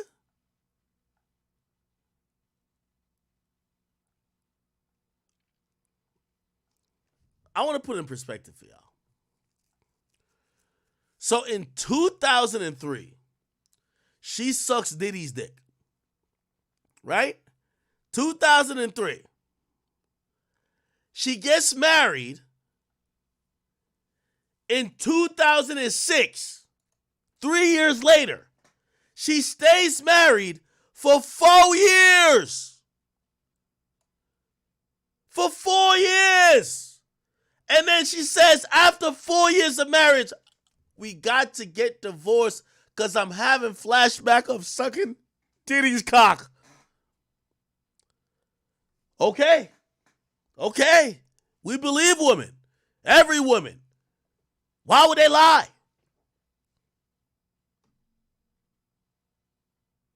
Now, by the way, we all know this is meant to just like, this is like cream pieing the fact that Diddy's career is just never gonna be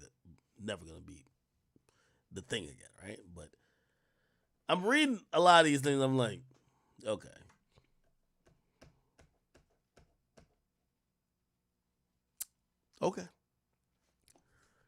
Combs' assault had altered the trajectory not only of her career, denying her of a successful, lucrative career in the modeling and film industry.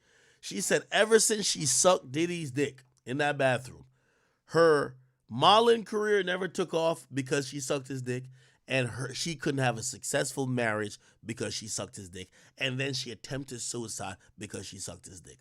God damn. I swear, even when Eve bit the fucking apple, she had less repercussions. Think about it. This one goddamn dick done had this girl try suicide, lose her career, and motherfucking break up with her husband. This is crazy. To this day, the plaintiff experiences bouts of depression, anxiety, body image issues, feeling of worthlessness, and intimacy issues because of Combs' assault. The plaintiff is a woman of faith. So when she saw the news coverage of the lawsuits from Mrs. Cassie Ventura, Miss Dickerson Neal, and others, she knew she had a moral obligation to speak up. Plaintiff prayed to God before bringing this lawsuit, as she feared further violence and retaliation from defendant Combs, but ultimately decided that she needed to speak the truth. The plaintiff seeks justice for herself and for any of other Combs victims.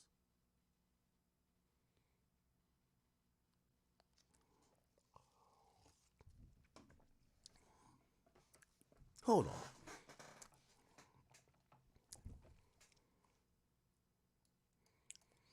So she thinks she smoked a lace blunt.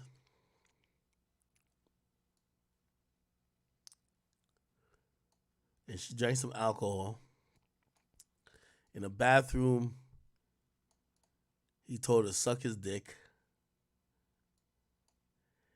She awoke in a shock to find herself in a taxi cab heading to his apartment. After her consciousness, she realized she had been sexually assaulted. And by the way, we don't hear that she went to his apartment. So, again, let's put this in perspective. She is suing Diddy because she believed Diddy gave her a lace blunt and some liquor, and he forced her to suck his cock. Okay. Okay. By the way, because we didn't see any allegations of vaginal sex, we're gonna assume it's only that she sucked his cock, which I'm then confused. Unless he ejaculated, maybe over her clothes and other things, why did she save her clothing from that day and didn't wash it for 20 years? 2003 is 21 years ago. Okay. All right. This is a bunch of like talking about the law, this and third.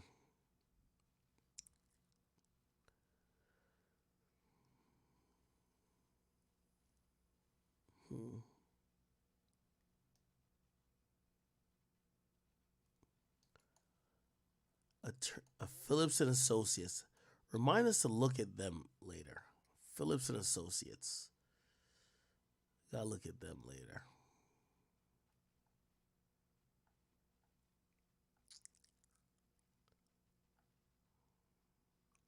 Okay.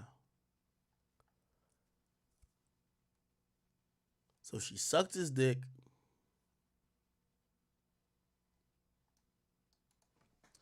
Oh.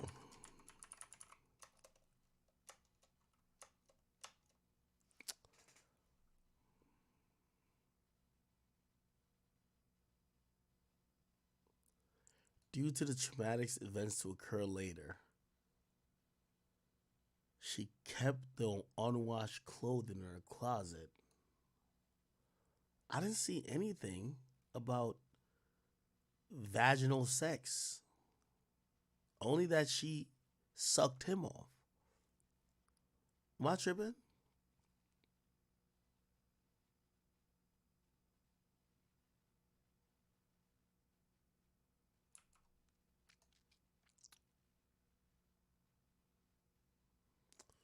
Okay.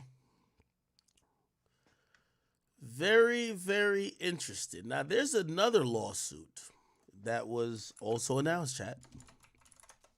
Another one. YG's dissing Drake.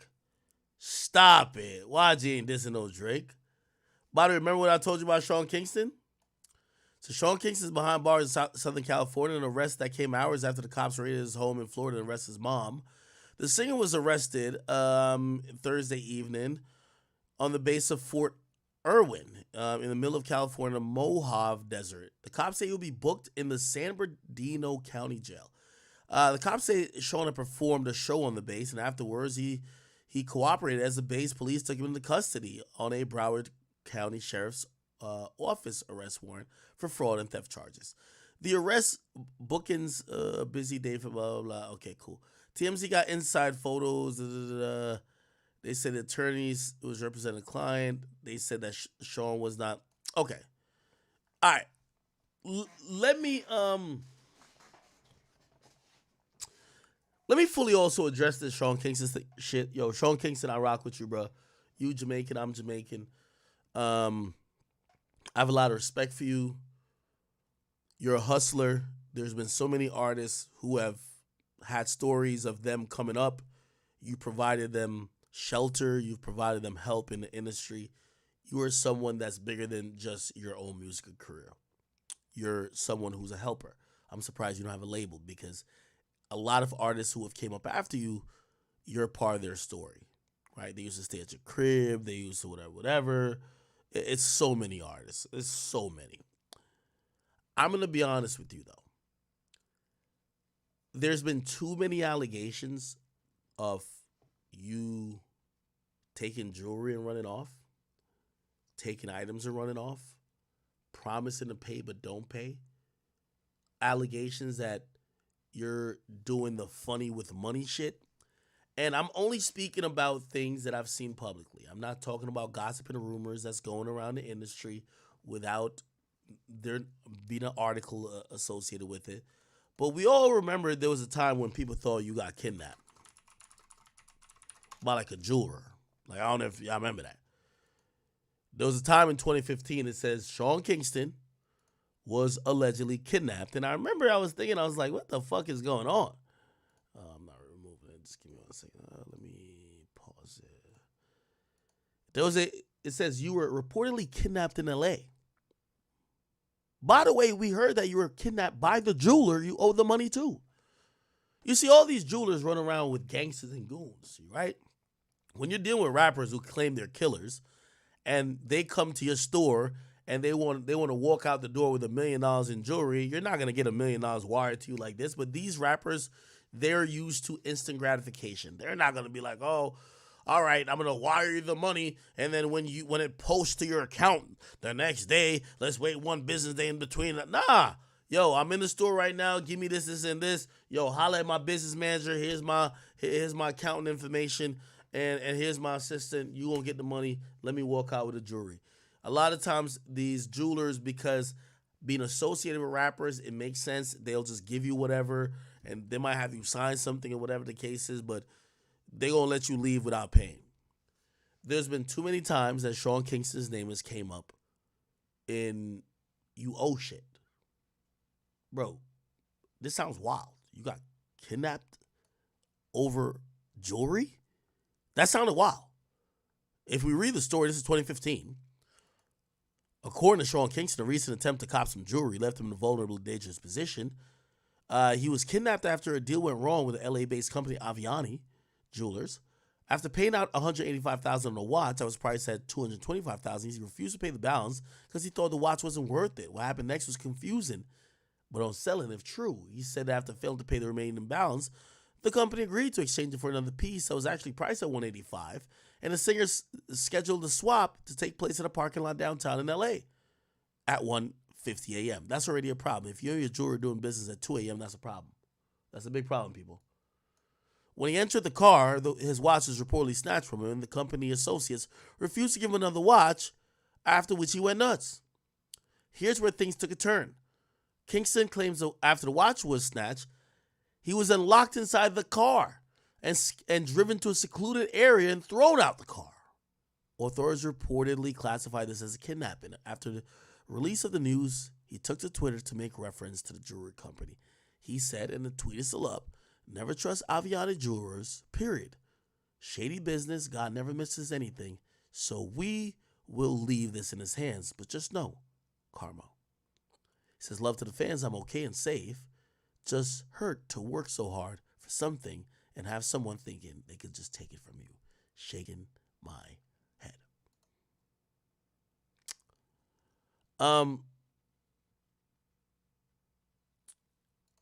Later, the authorities claim they didn't believe it.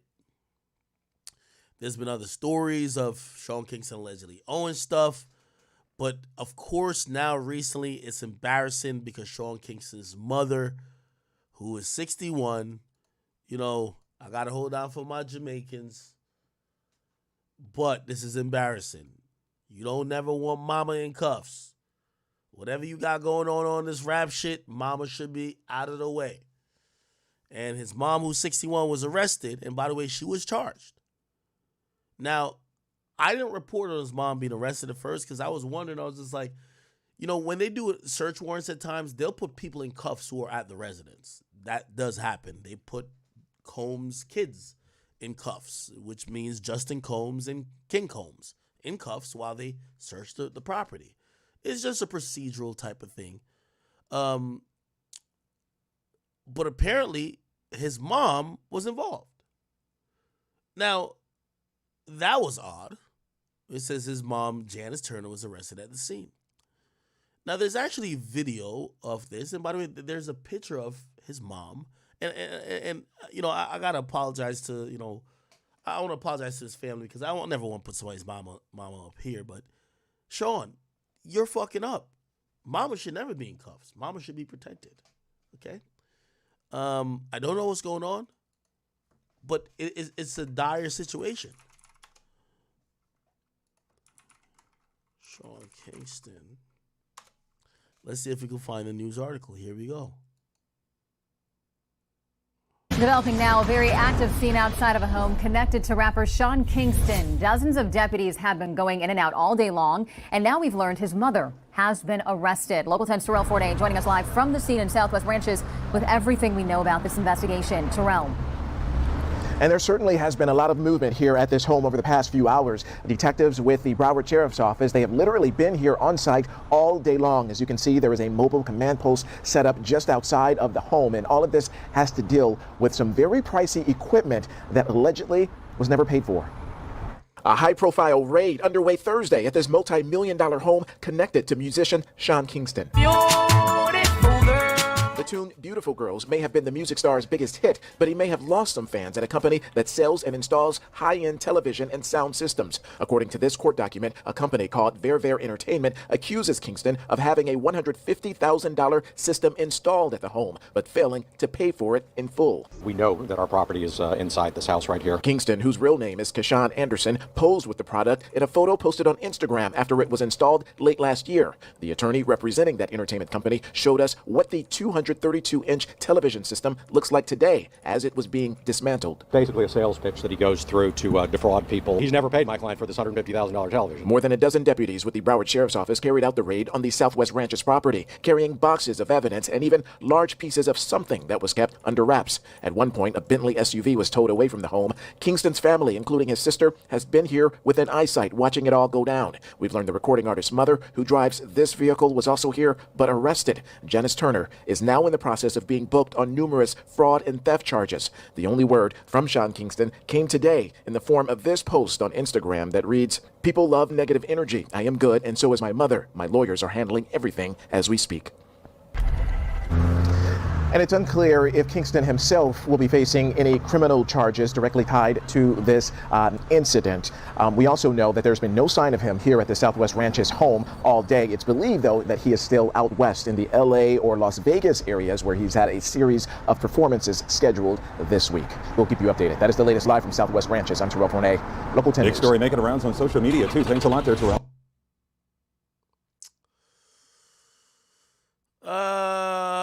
My God. Interesting. Now, Sean Kingston and Sean, me and you know, we Jamaican brethren, and I fuck with you, man. And trust me, it hurt my heart, man. I don't want to be talking about my Jamaican brethren like this, bro. But I'm gonna be honest with you, man. If you got your mama in cuffs over you trying to have a 230-inch television, you wrong, gang. Anyway, here's a lawsuit, which they're saying this is not the only thing. This is one of the major things, but they're saying that Sean Kingston has been scamming niggas in the South Florida area using the fact that he's a celebrity and a rapper, telling people, yo, give me this, I'm going to pay you, I'm going to hook you with my business people, or he'll put some type of deposit or down payment. But people say, oh, he's good for it. He's a star. He's rich, which that's usually what happens in a jewelry game. And then he never pays. When your house is getting rated for that, bro, you're fucking up. Anyway, this is one of the things that have caused this raid. Apparently, this is what happened. It says on September 23rd, 2023.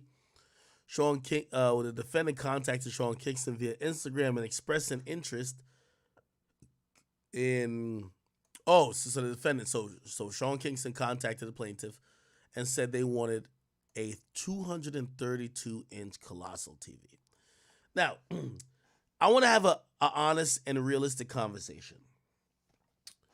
And I want to do this very publicly, too. You know, again, Sean, I fuck with you. And if me, you know, just doing my job and covering this, I'm going to be as fair as I could be to you. If this makes you feel like, you know, I don't fuck with you or whatever, so be it. But I you know, I got to try to be fair. Sean Kingston. I'm on Spotify, people. If I click on Sean Kingston's name, Sean Kingston got 16.251 million monthly listeners. I'm going to be very honest. This is the text he sent me. Was it today? This is before he got arrested. Well, I didn't get to respond to it. But he also hit me a couple months ago. He said, I don't know if I should say that, but he said, yo, I wrote Chris Brown's latest single, Sensational, with Davido. Let's see if that's true. So, you know, for the people who are saying how he's making money, and I'm sorry, we got to start pocket watching a little bit, because I'm at the point of saying, you know, some of y'all niggas who ain't making hot songs currently, y'all either got to start downgrading, but y'all got to stop the flexing like y'all still that nigga, right? So let me see. Chris Brown, Sensational. Was this written by Sean Kingston? Let's go to who would have write. Oh, he did write it. I'm not gonna lie to you. He definitely did write it. Songwriter Sean Kingston. Yeah, he was right. He definitely fucking wrote it. All right, cool. So, and I'm glad I found that out, right? And by the way, he told me that's true. This is a song that went on Billboard. Let's see.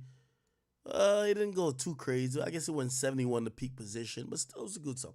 Okay, I also say that to say Sean Kingston's a writer, right? So you might not hear his voice, but he's writing and he's active within the space. Somebody said I'm tight. No, I'm not mad. I'm just fact checking.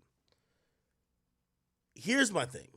I don't think Sean Kingston is broke, but I've often wondered if he's living beyond his means. You know, passively, and we don't know if he owns his catalog. He got 60 million people still listen to his music. He's writing for other people. We don't know how much he owns of his catalog. He could probably passively just be still making $5 to $8 million a year. Now, here's the thing. That's one thing, but you can't live like you're making $20 million a year. And I'm wondering if that's the case, because I don't think the nigga's broke. But if you're doing things like, oh, I'm going to pay you later type shit and this, that, and third, it sounds like maybe you don't have money on hand. And that's why I got to be like, yo, Sean, bro, like, what you doing, my nigga? You know, like, it's okay to downsize. Sean Kingston, let me tell you about the rap or the conversation about him in the industry. Sean Kingston's one of them niggas who, a lot of these younger artists, not only does he embrace them, they look at him as a nigga who got it. They don't really know how he got it. But then they know, oh, yeah, you're so beautiful, girl. That's how they're expecting, but they're expecting that he just got, like, mad bread, right? The reality probably just isn't as much as that, but I'm not saying he's broke. Here's what I'm trying to say. When we're reading lawsuits that, you know, you, for whatever reason, right, want to get no, that's the wrong lawsuit right there, right here. When you want to go get a 232-inch colossal TV, right, which supposedly costs $150,000, I'm not saying he broke, but maybe you need to, like, start budgeting a little bit better. It says in connection to the purchase, he made numerous false claims. He said he had a current and ongoing relationship with Justin Bieber. We all know he has worked with Justin Bieber in the past, but not too sure about now.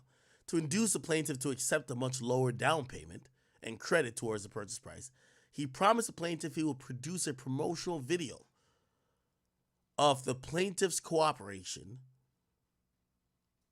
or the plaintiff's corporation with Justin Bieber, saying Justin Bieber going to give him a shout out. The defendant had no ongoing working relationship with Bieber, nor did the defendant or Mr. Bieber have any intention of producing promotional videos for the plaintiff's corporation. The plaintiffs made these false statements to induce the plaintiff into installing the 232-inch colossal TV and sound system with as small a down payment as possible. The defendant had no intention of paying the plaintiff in full for the colossal TV and sound system. Shortly thereafter, the plaintiff and defendant entered into a contractual agreement attached here too. We're going to read that. Okay. So basically they're saying that Sean Kingston wired $30,000 for them to make it. They made it. And it's actually sad that they actually even put his fucking address in here. Okay, sorry. They met him at his residence to explain how it works. And he was satisfied with the functionality and his installation. As per the contract, he was obligated to pay the plaintiff in full upon installation. So he was supposed to pay $30,000 before for them to make it. I guess it's a custom thing, so they have to like create it. And then once they install it, he should pay the rest, which if it was $150,000 or so, means $120,000 less, more, right? He began providing a litany of excuses why the payment wasn't made. It said the defendant sent the plaintiff a Nova alert advising that the plaintiff remaining balance was forthcoming. The representation was false. No amount of money was transferred. The defendant arranged for the plaintiffs to come to the defendant's residence to pick up a check. When the plaintiff arrived, he was met by the defendant's cousin, who advised that no one was at the residence and he knew nothing about his check. Plaintiff and defendant spoke that day. The defendant apologized, that's Sean, apologized and arranged for the plaintiff to return to the defendant's residence to pick up a check. Once again, they returned and was met by the cousin again. The cousin said they didn't know what's going on. All right, this some Jamaican shit. I ain't gonna lie. This some Jamaican shit. You show up to my crib, my cousin who's stupid as fuck gonna meet you. He don't know what's going on. Yeah, nah, this is some Jamaican shit. All right, yo. Yo, Sean, I'm trying to act like it's just you and it's not as Jamaicans, but that's some Jamaican shit right there, all right? You gonna meet my one cousin, be like, what a bumbo clot y'all do here, dog? Yo, check. What bumbo clot check y'all talk about? No type of check I go on here. Yo, come on from a rascal pussy. Yeah, that's what's gonna go happen. No type of check getting cut. This like shatters. You get what I'm saying? That's some Jamaican shit. That's some Jamaican shit. You said, give me the what? I give you the what? Bumbo pussy rock. Yo, yeah, that's some Jamaican shit. That's some Jamaican shit. We Jamaicans good people though. Don't get it twisted. He just, he was trying to get his shotas going on. You know what I'm saying? You know what I mean? Yo, when you meet the nigga cousin twice, I guarantee that cousin act like, yo, like, and by the way, God rest his dead, XXX and Tasha. Yo, XXX uncle got out the car and he was like, the whole time he's talking to cops is like yo, that's my, like he's just talking half Jamaican. Yeah, they act like they don't know what's going on.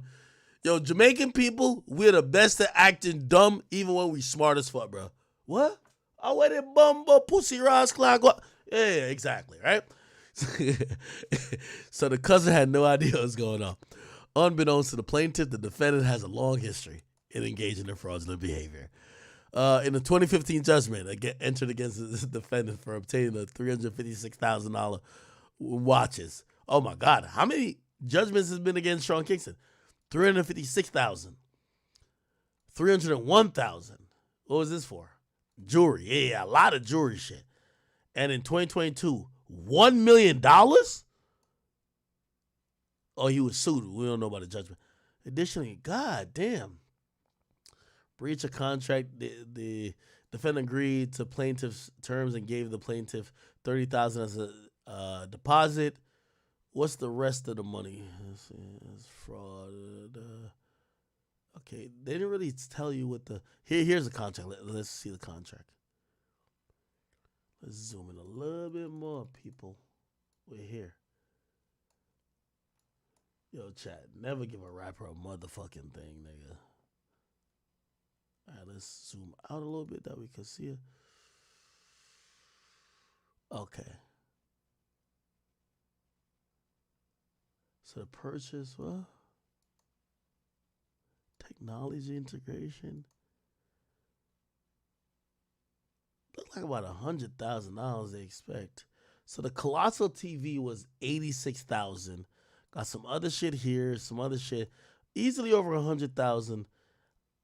Okay. This is the payment summary. They gave him $30,000. The remaining balance to be paid by Sean Kingston is, oh, never mind. It was $47,000, which will be paid once installation is done. Okay. They gave him all these things.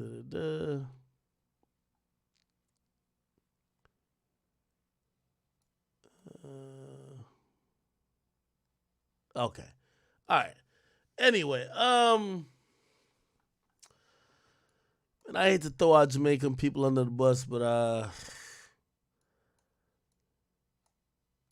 yo, put like this. I grew up in the countryside of Jamaica, man. I had two uncles that had a shop on our property. We had two shops. Don't ask me why. It was kind of stupid. We're always infighting. So we had two different shops kind of selling the same shit. Two brothers. One brother here, one brother there. A big-ass piece of land.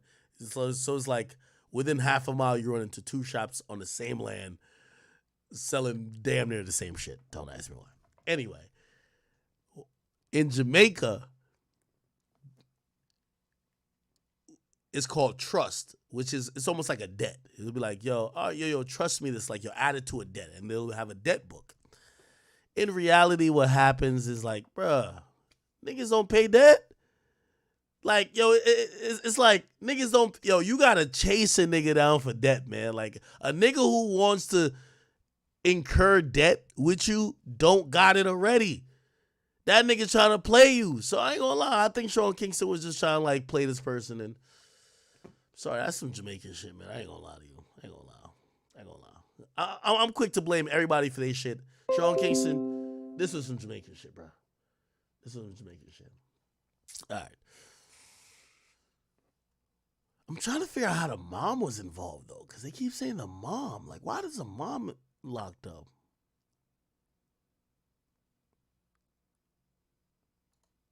In Puerto Rico. Let me see if I can find. I want to know why the mom was, like, locked up.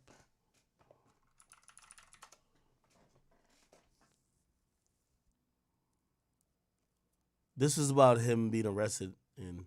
R&B singer Sean Kingston has been taken into custody in San Bernardino County. Florida authorities say the singer was arrested in the high desert community of Fort Irwin. His California arrest comes after a SWAT team raided his rented South Florida mansion today and arrested his mother on fraud and theft charges. But an attorney says the arrest is partly related to a lawsuit filed against the rapper, accusing him of defrauding a company that installed a giant television for him. Kingston posted on social media responding to the situation, saying his lawyers are... Yo, Sean Kingston, yo, they got you up in the news like you Bandman Kevo, nigga. Like, except Bandman Kevo was embezzling and scamming millions, nigga. Yo, Sean Kingston, as a fellow Jamaican, if you gonna go down, nigga, make sure you rob the whole bank, gang. Make sure you scammed a lot. If you go down for a flat screen TV, oh no.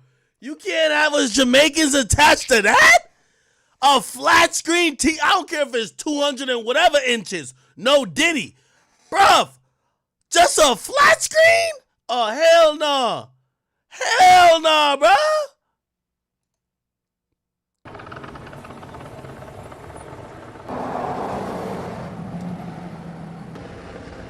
Nah, this is serious. This is mad cops. What the fuck? My client has a $150,000 television and sound system that's in there. There's also about $1 million worth of watches that are in there. There's an $80,000 custom bed that was ordered. This is an organized systematic fraud. I mean, how does it operate? So he works, he tells a story. He's got basically a script. He says that he works with Justin Bieber. No way. SWAT officers surrounding a multi-million-dollar home connected to singer Sean Kingston. Live down with Southwest Ranches with a high-profile raid. Terrell. And we learned that Sean Kingston was arrested at Fort Irwin, California. That is an army base in the Mojave Desert. No word on why he was there, but his mom... Yo, Sean, if you scamming my G, why are you going to the army base to perform? Yo, that's like me doing crime, and then they book me to go perform at a police station, and I go. Nigga, no! If you scamming, you don't go nowhere near an army base, a police station, any type of like checkpoint. What the fuck you got going on? Was actually taken into custody here at the home he's tied to in Southwest Ranches. And all of this is because of a search warrant that alleges theft. BSO moved in with a mobile command unit and more than a dozen deputies to carry out a search warrant at a multi-million-dollar mansion tied to singer Sean Kingston. The musician was not home Thursday, but his mother was, and cops arrested 61-year-old Janice Turner on a series of theft and fraud charges. She's complicit in it. She knows what's going on. Wait! Y'all can't do Mama Kingston like this. Y'all can't do Mama Kingston like this. I'm not going for this. Y'all can't do Mama Kingston like this. Nah. Y'all can't do Mama Kingston like this. Mama had nothing to do with this. That's all her son. She don't know what her son up to.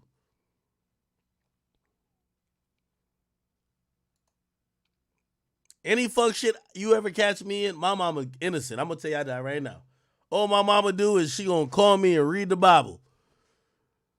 I'm like, Mom, you want another verse? Like my mom reading the whole verse. My mom come to my house.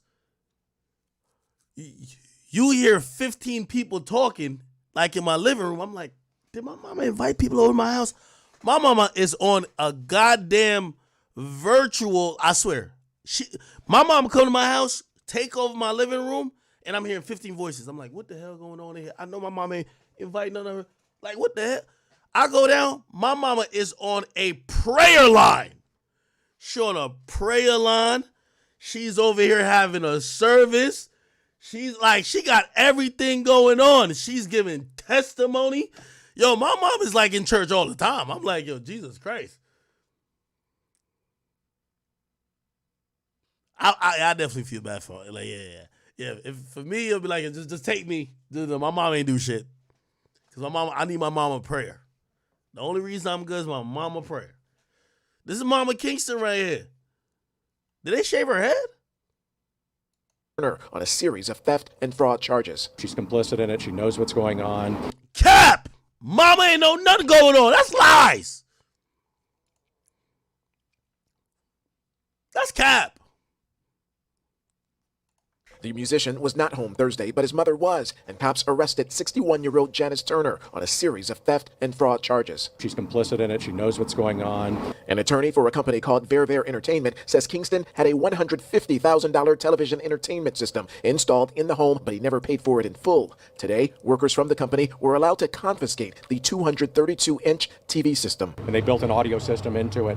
It's an LED component system. There's probably 1,000 components in there. Panel by panel, pieces of the system were loaded into a U-Haul as deputies searched the property for more valuables, like high-priced watches. Several bags of potential evidence were carried out of the property and what appeared to be more big-ticket items that were fully covered.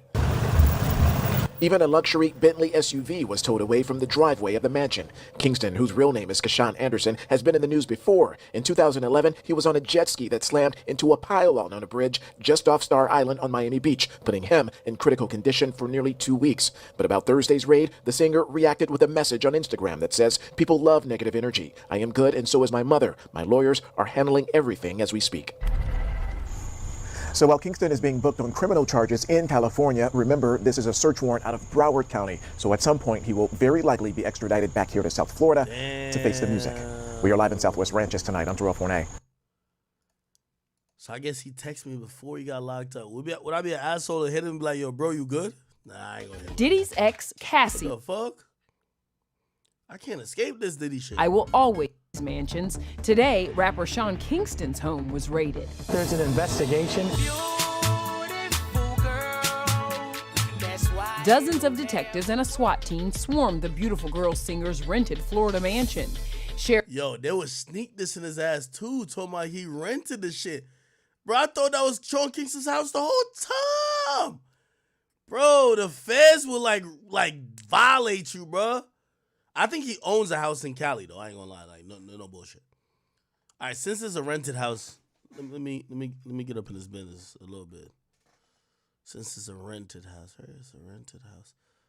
Oh, they said okay, yeah. Okay, so this is a address to the rented house because they said this is where it was at. Let's see. What the fuck? I hit the copy button. All right, I was just typing it. 46 110 Southwest 178th Avenue, Fort Lauderdale. Okay, we got it right here, people. Whew. Let's see this crib. Ooh, nice ass crib. Oh, I like this. Yo, chat, I ain't gonna lie to you. I'm about to buy a house in Florida. Like, I've been stuck in between a condo or a house. Ooh, nice. Look at this. All right, cool. Let's get on the Zillow, man. Got to figure out the real shit. I want to get up in the rooms. Here we go. How much he paying a month?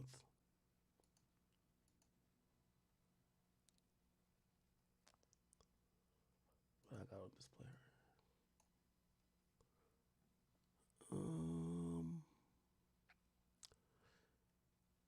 Yo, Zillow just be snitching on people. Yo, Zillow will tell you everything. Okay, so he's paying $35,000 a month. Jesus Christ. I ain't gonna lie to you. Before I paid $35,000 a month, I'm buying a house. I ain't gonna lie to you. $35,000 a month? It was listed at $35,000 a month in 2023. Then the listing got removed, which means probably somebody took it, which obviously Sean Kingston lives here or stays there or whatever. Unless I got a record label paying for this shit, $35,000 a month. I mean, it's a nice crib, but still, fuck. All right, let's look at the spot. Oh, we only have one picture? All right, don't worry. We're going to find some other shit. All right, here we go. You're so beautiful, girl. Where the pool at? I like this. It kind of look good, though. I'll fuck with it. Ooh, I like these doors. Ooh.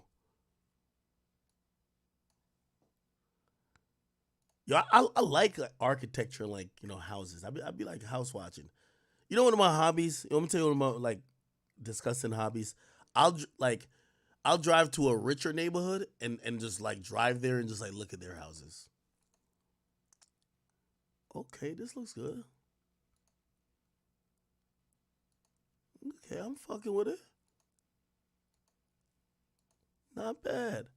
One thing I don't like about Florida houses, though, no basement. Oh, no, I wouldn't want this crib. If I pay over $2 million for a crib, no pool, get out of here, nigga. Fuck out of here. Looks good, but no pool, I can't rock. I'm sorry. Let's see if we can see the theater area where he probably installed all that shit at. Obviously, the installation won't be here. Oh, nice kitchen. Nice kitchen. Oh, well, I see my boy. It wasn't there. It can be there. A lot of space, though.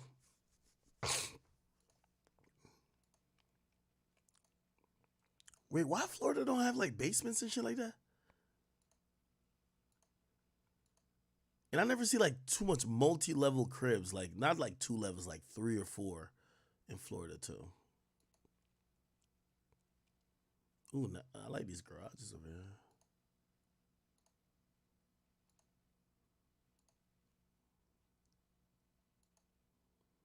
Yeah, all this bitch without a motherfucking pool is criminal. All right, can I find a place where they? All right, enough. Okay, fuck that. Anyway, it's somewhere in there. Let's see how much this crib cost.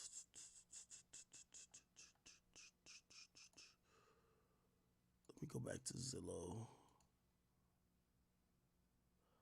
it's about like $4 million.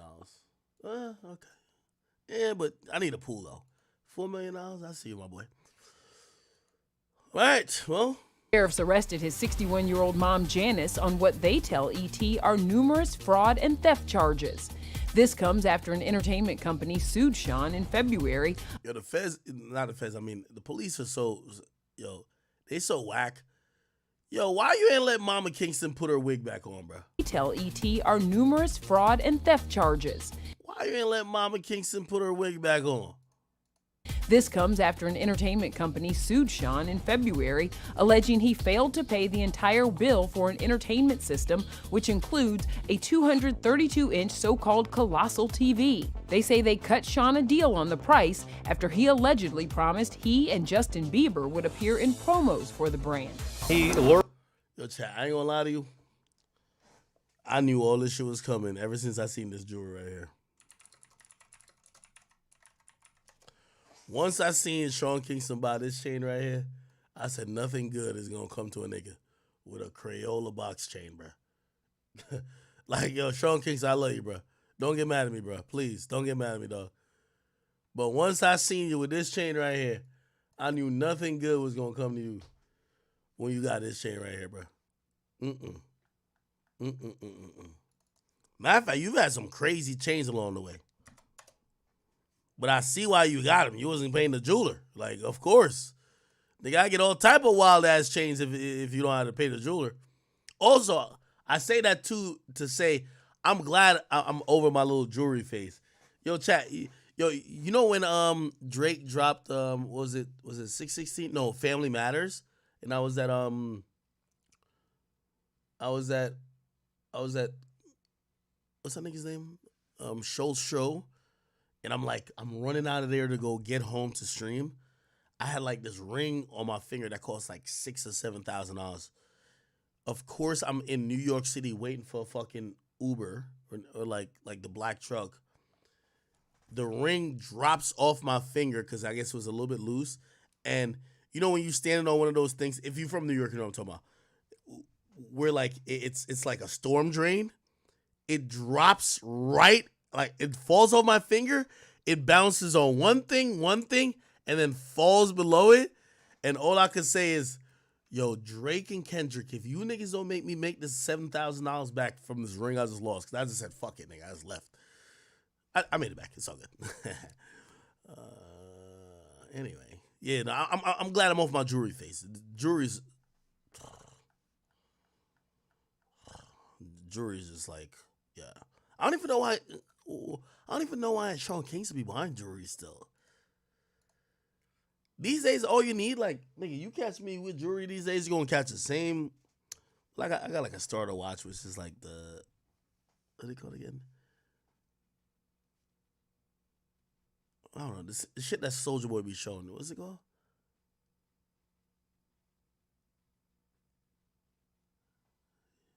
Yo, I think the liquor is hitting me, bro. I don't know what the fuck I'm talking about. What's the name of that little? It costs like $25,000. What's that shit called? What's the name of that? I got one of those. It's not a Patek. It's not an AP. It's oh my god. No, it's not AP. No. Those are too expensive. I ain't buying those. It's No. It's shit. Not Rolex. Not Richard Mille. Hell no. Cartier. Yeah. I got a Cartier. Like iced out Cartier is like $25,000. I got that. I got 3 rings. I bought this big ass piece that I've only wore once, and I think I wore it to like, yeah, I'll never do that again.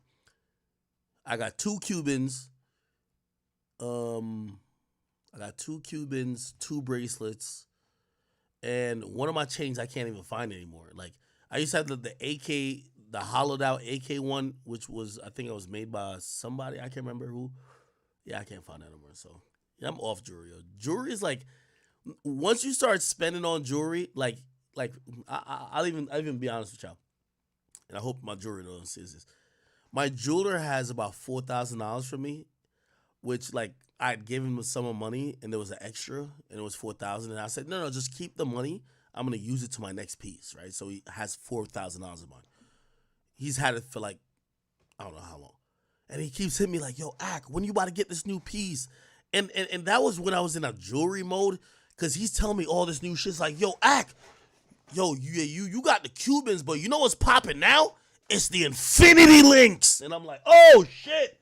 And then I actually got one of the bracelets. Like, yo, bro, I know you fuck with the Cubans and this and third, but bro, it's all about the baguettes. And I'm like, oh, shit. I got to keep up with the Jones. Then I realized, I said, what the fuck? Man, jewelry is changing every 25 seconds. The jeweler is just over here just like licking his thumbing through my cash. My nigga, I'm sorry. I can't keep up with jewelry no more. I done bought my jewelry. I'm done with jewelry. Fuck it. It's over. I'm good with jewelry. Like, I'm done. So I'm probably going to, I'm going to hit my jeweler and probably tell him to use that money to make something for my mom or something like that. Like something to dedicate to my grandma's. But other than that, jewelry is one of the quickest ways to keep you on a rat wheel of, yo, I got to spend wild amount of money to keep up, to eventually make you broke, right? Because jewelry literally changes because it's a bunch of rich niggas trying to compete with each other, but they're not competing with each other. It's just the jewelers making it seem like they're competing with each other by making new trends that niggas got to keep up with. So, like, again, I had my little time. Yo, I bought this big-ass 3D piece. I like it still. It's, like, super iced out. I've worn it, like, twice. But it's like, nigga, I'm not about to buy no more jewelry. Like, y'all niggas got it. Like, it's cool. It's over for me. All right. I had this little jewelry thing. If you see me on, like, Joe Budden's podcast or whatever, you'll catch me with 1 Cuban or 2 Cuban. I only got that. None of my shit I put on like layaway and nothing like that. I bought them all cash. But I spent enough money on it. I'm good. It's over. You got to get some of these things out of your system, honestly. I remember when I seen this with Sean Kingston, I was just like, what the fuck is this? and I didn't only tell these stories to be self-serving. I guess when I ask, how do you get in a situation where the feds is raiding, not the feds, but local police is raiding your crib, saying you're frauding people out because like you're over-promising and they now claim you're scamming? I'm wondering if is Sean Kingston trying to keep up with the lifestyle? I don't know. I really don't know. Because to me, this is just utterly ridiculous, if you ask me.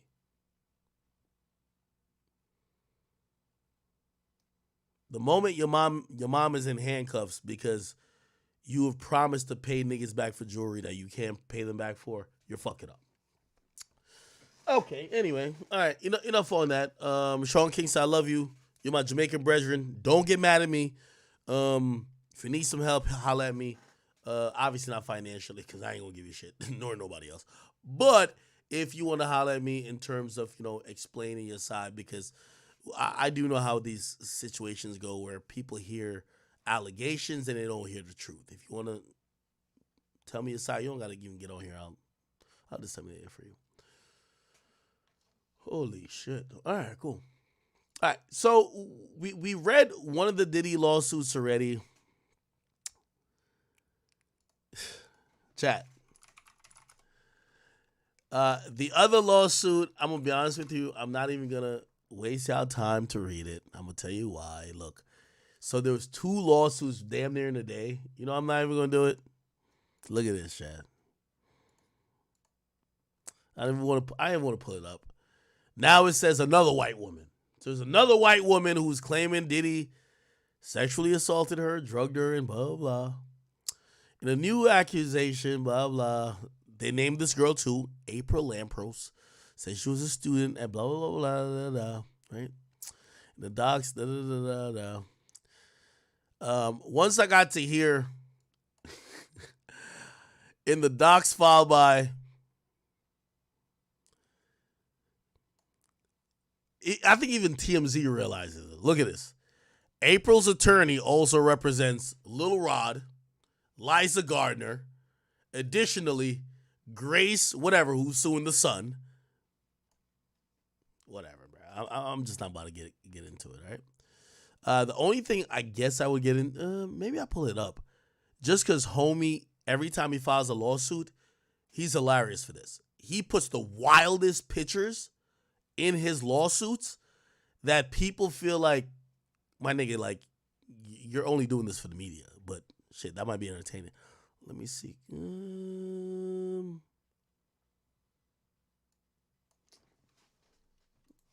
might pull up her lawsuit. Hold on. Just to see what pictures he used.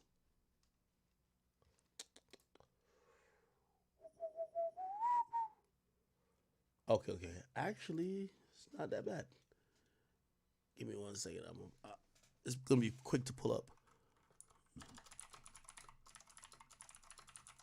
All right, here we go. Chat. This is how quick I like pull up a lawsuit. Here. Search. What's her name? April Lampros.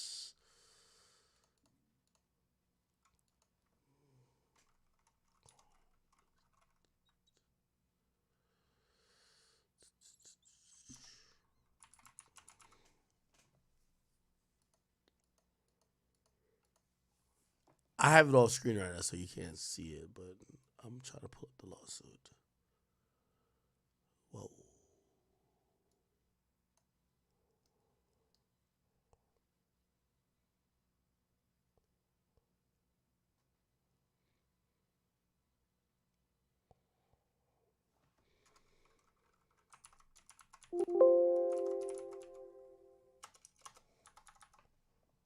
Okay.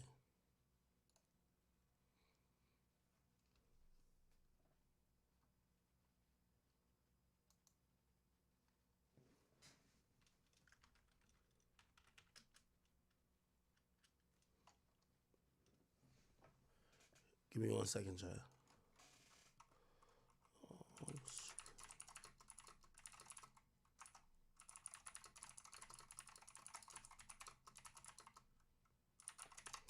Yeah, I didn't look up this one before, but I'll look it up for y'all.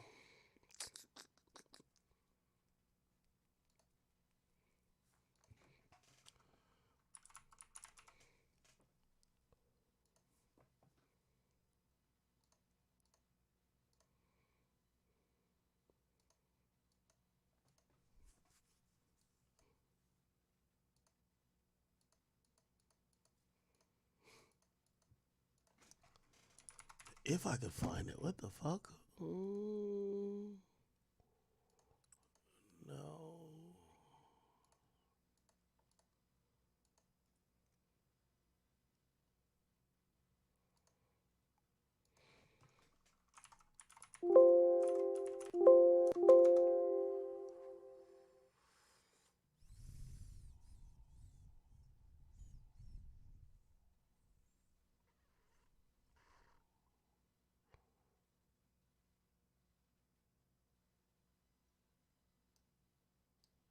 All right.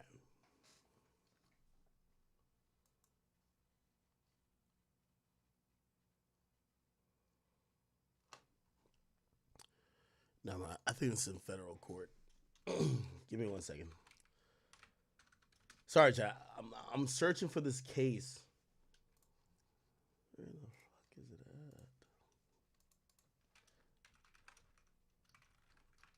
I just want to see what type of wild ass shit this nigga put in this lawsuit this time around.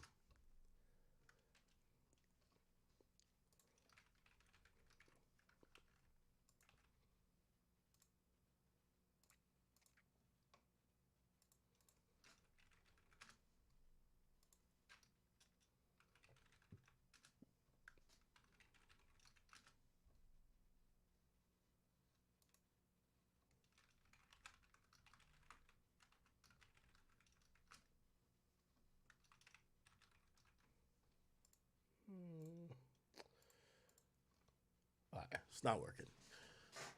I'll come back to this, but I don't even think we need to come back to it, honestly. The only reason why I would actually pull it up, the dude who files these lawsuits, he has a professional reputation of basically making like a blog like post with his lawsuits. So his lawsuits is gonna have wild pictures, wild details. And here's the thing about like when you file a criminal complaint, right? And I think this is why Cassie was successful. When Cassie filed the criminal complaint, Cassie didn't show all her cards. Let's imagine that Cassie had access to this video, right? What, that other dude, this other guy who's responsible with Lil Rod does, he's putting pictures, blurring out faces. He's putting his evidence in his case, in the complaint. What Cassie did was she alluded to shit. She didn't say certain shit. I'm pretty sure she communicated with Diddy's team. And if, let's say Cassie had the video, maybe they sent it to them saying, hey, we have this video that's going to be part of our discovery. It's not part of the case right now. We don't have no screenshots of it.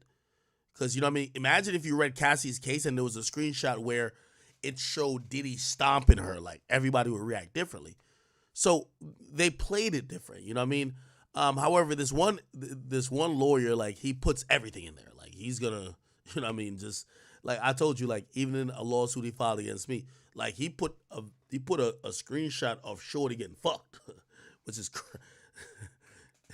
my lawyers was like, we've been laughing at it ever since. So like, ain't no way you just put a picture of your client getting fucked in your lawsuit and you claim you're protecting them. Got you though. Anyway, that's why I was trying to look it up here because like he'll put like salacious shit in there. So. But no need to kind of look it up because I don't think we care that much. All right. Anyway. Let me see.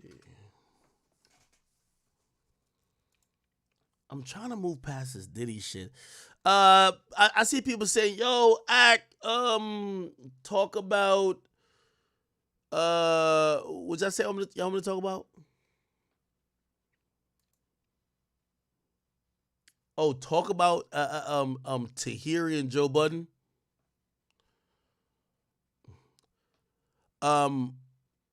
Joe Budden's my man's. Me and Joe Budden, again, I'll tell y'all straight up and down. Me and Joe, when we first met, me and him, we had a straight powwow in a green room in Everyday Struggle. He said, "Act whatever you've heard about me, nigga," because I reported things about Joe before. That, obviously the accusations were louder than the resolutions at times. Yeah, so me and Joe, we had a powwow about everything. And nigga, I'm not saying pressed him. I asked him everything I had to ask him. And I did my due diligence. Bro, I don't got time to be talking about Joe and nobody here, man. Salute to my nigga Joe. Joe is a professional friend of mine, and I'm going to just keep it at that. So y'all niggas get mad all you want. But we're gonna move on. Yeah, this ain't Joe time, man. Don't try to throw my nigga Joe into the mix right about now, man. Fuck out of here. Get the fuck on out of here with that shit. Y'all think about? Y'all think like, oh, act, we got fuck out of here, nigga.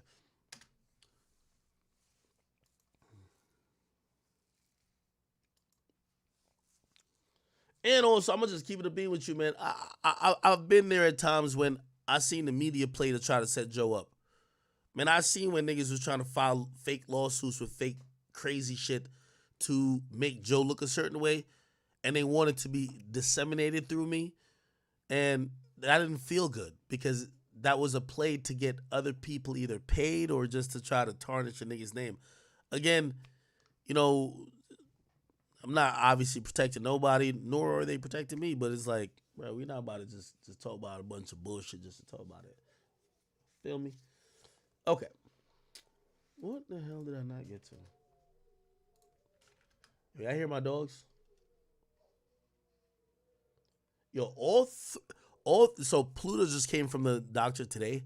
He's on a little bed rest. Actually, they gave him mad drugs, so my nigga was walking just kind of like, he's just sitting in the middle of my floor just like, chilling, like he a little drunk off whatever medication he gave him at the doctor. But the other 3 dogs, anytime they start howling like wolves, and like all 3 of them howl. I'm like, what the fuck? Anyway. Now we ain't finna be talking about the collapse of No Jumper. I'm gonna be honest with you. I think Adam been trying to do that shit for a while, man. He finally gained the courage. You know, bro, like everybody with this Adam shit. Let me tell you this, man. Adam's a white man, bro. Adam about that money. You feel what I'm saying? Like even certain things, I'd be like, yo, Adam, you know, like for me, I've lost money just in trying to, you know, almost pay my dues or appeal to certain type of like crowds or whatever the case is. Adam a white man, bro. It's all if it don't make dollars, it don't make sense. Facts. You get what I'm saying? So I think that nigga just looked at it. It was like, yo, bro, Ack over here making a shit ton of money streaming by himself. He don't got a bunch of people with him. He ain't bringing on 10 gangbangers. Motherfucking Vlad, he just be doing interviews and just chopping them bitch up. And he do the ones that people want to see. And I think Adam realized he got the same cachet, bro. Like, Adam, like, with all due respect, and I think this is where the people that work there is going to get offended. Adam could make 80% of the revenue he does with, I think he hires like 30 people.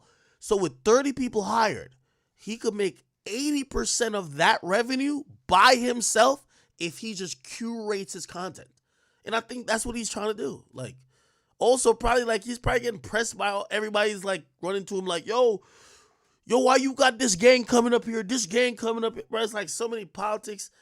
Bro, that nigga just want to go home, play with his chihuahua, fuck his girl, watch some plug talk, you know what I mean? Play with his kendama, play some poker, and nigga just come back in and do work. He don't want to be hearing about all his gang politics. And I think that's exactly what happened. So, you know, condolences for the people who kind of lost their, they place and whatever. And I'm going to be honest with you. Now I gave, you know, Flacco, you going to be good, my boy, you know. Matter of fact, me and you going to talk, man. We might have to get you over here to the academy, bro. Because, you know what I mean, I definitely need a nigga to really hold it down. And which I think about Flacco, man. I you know, we get the stutter right with him. Like, he can do what he want over here. Brick Baby, I think he's developed a little lane for himself. I think he's going to be useful for Adam. And also, if he knows how to deal with things himself.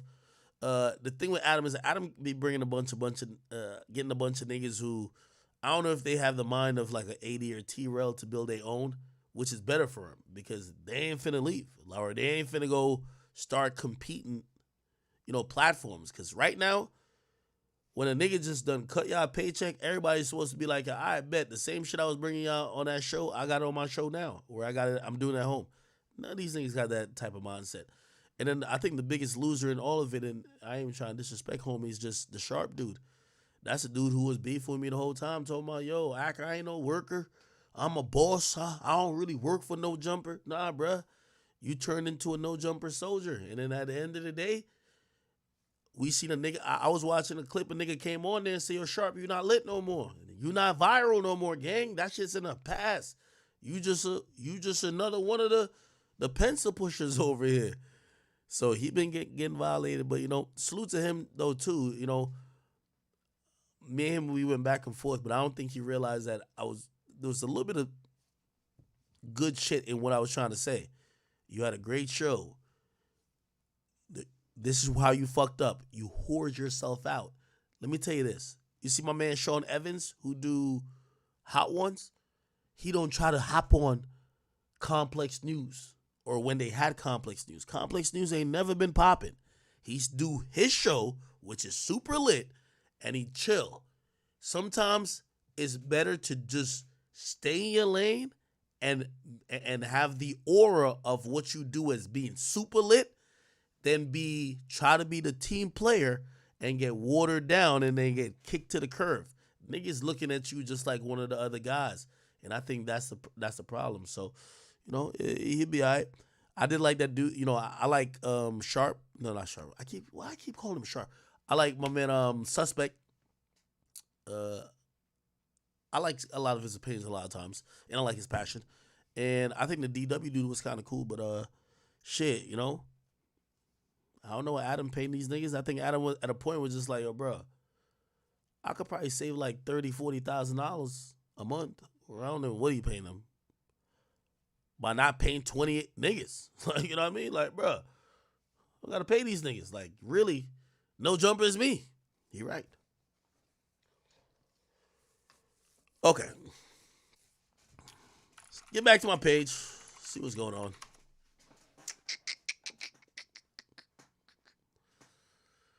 All right, Drake with this. This nigga locked up. Sexy Red did this. Oh my God. Did y'all see this? Yo, let's see if we can find the full thing. Yo, big Donald Trump in the building.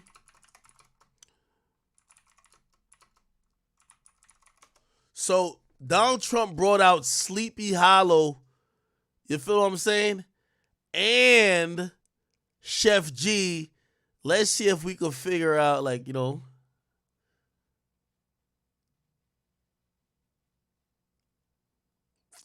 I'm trying to, like, show, like, a longer portion of it, but I think we might only have the short portion to look.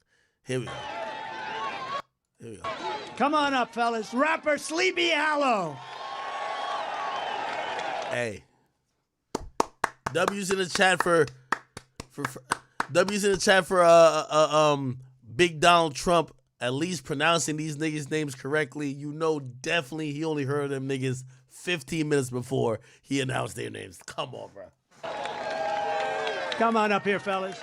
How are you, man? Hey. Oh, I like that. I want to get that done. Wait, what do you say? You like what? Yo, Trump be on some shit, bro. Come up here, my black Americans. Yo, my boy Trump, he be on some shit. Let me tell y'all this. For anybody who be like, let me tell you this. If you a black person jacking Trump, real talk, like, ain't nobody trying to be on some coonish shit. Like, ain't nobody trying to be on some, like, tap dancing masters type shit. You feel me? Niggas, anybody, if you see Trump, you should be on some shit like, man, I could accept a nigga for who he is, just like how he gotta accept me for who I am. You feel what I'm saying? And I would hope, like, Sleepy Hollow and especially Sheff G, bro, Trump got more charges than Sheff G. That's a fact. Sheff G out on bond, but Trump got mad felonies that he facing. You feel what I'm saying? And as long as that interaction with you and him, bro, he don't gotta necessarily understand your culture. He don't gotta even, like, as long as he show some respect to you and you know he not being facetious with you, you good. Because in reality, I just honestly feel, bro, if you really think that Trump is racist, but Biden's not, man, you out of pocket, bro. Like, bro, we in the United States of America, man. You gonna have to pick what you gonna have to deal with out here, bro. You heard what that nigga, when that nigga Biden said to Charlamagne, you know you not black if you don't vote for me. Nigga, Charlamagne didn't even know what to say, and you know he always got something to say. So, again, you gonna notice, bro, there's a cultural difference between you and Trump no matter what. You feel what I'm saying? But also, and I think this is a thing, like, you know, man, nigga like Sleepy Hollow, not Sleepy Hollow, really Sheff G, man, you know the Democrats ain't trying to stand next to you because they're going to be like, oh, you charged with this, you charged with that. That's one of the things with Trump right now that's good. Man, Trump is so imperfect that he could be seen with imperfect people. If Biden is seen with you, they're going to Google your past. Yo, you know this person says he's actually on trial for kidnapping. He's on trial for shootings. He's accused of this. Man, Trump on some gangster shit now. He don't give a fuck. How are you, man? Hey. Oh, I like that. Oh, you talking about the teeth?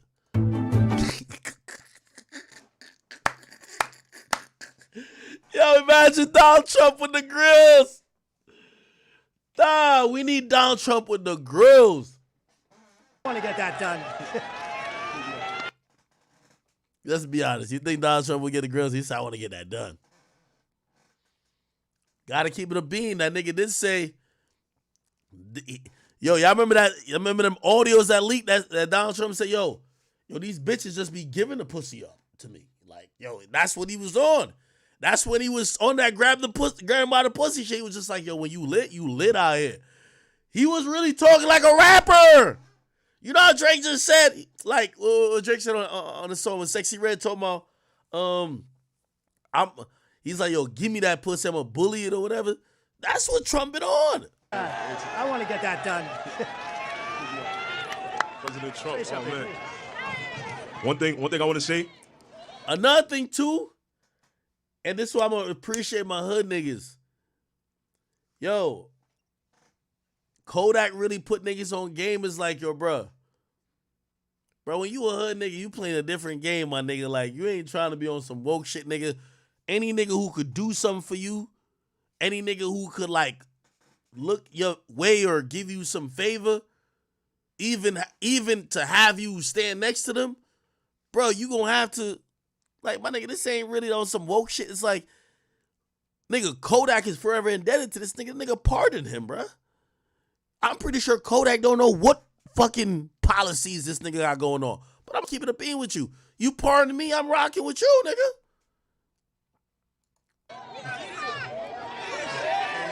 One thing I want to say. Yo, we got to find out, and I know I keep pausing. I'm sorry, Chad. Who is former President Trump's advisor? Who's in his advisor who be like, yo, bruh, yo, you in the Bronx? You about to do a campaign speech or a little rally? Yo, you need some rappers up there. All right, what rappers?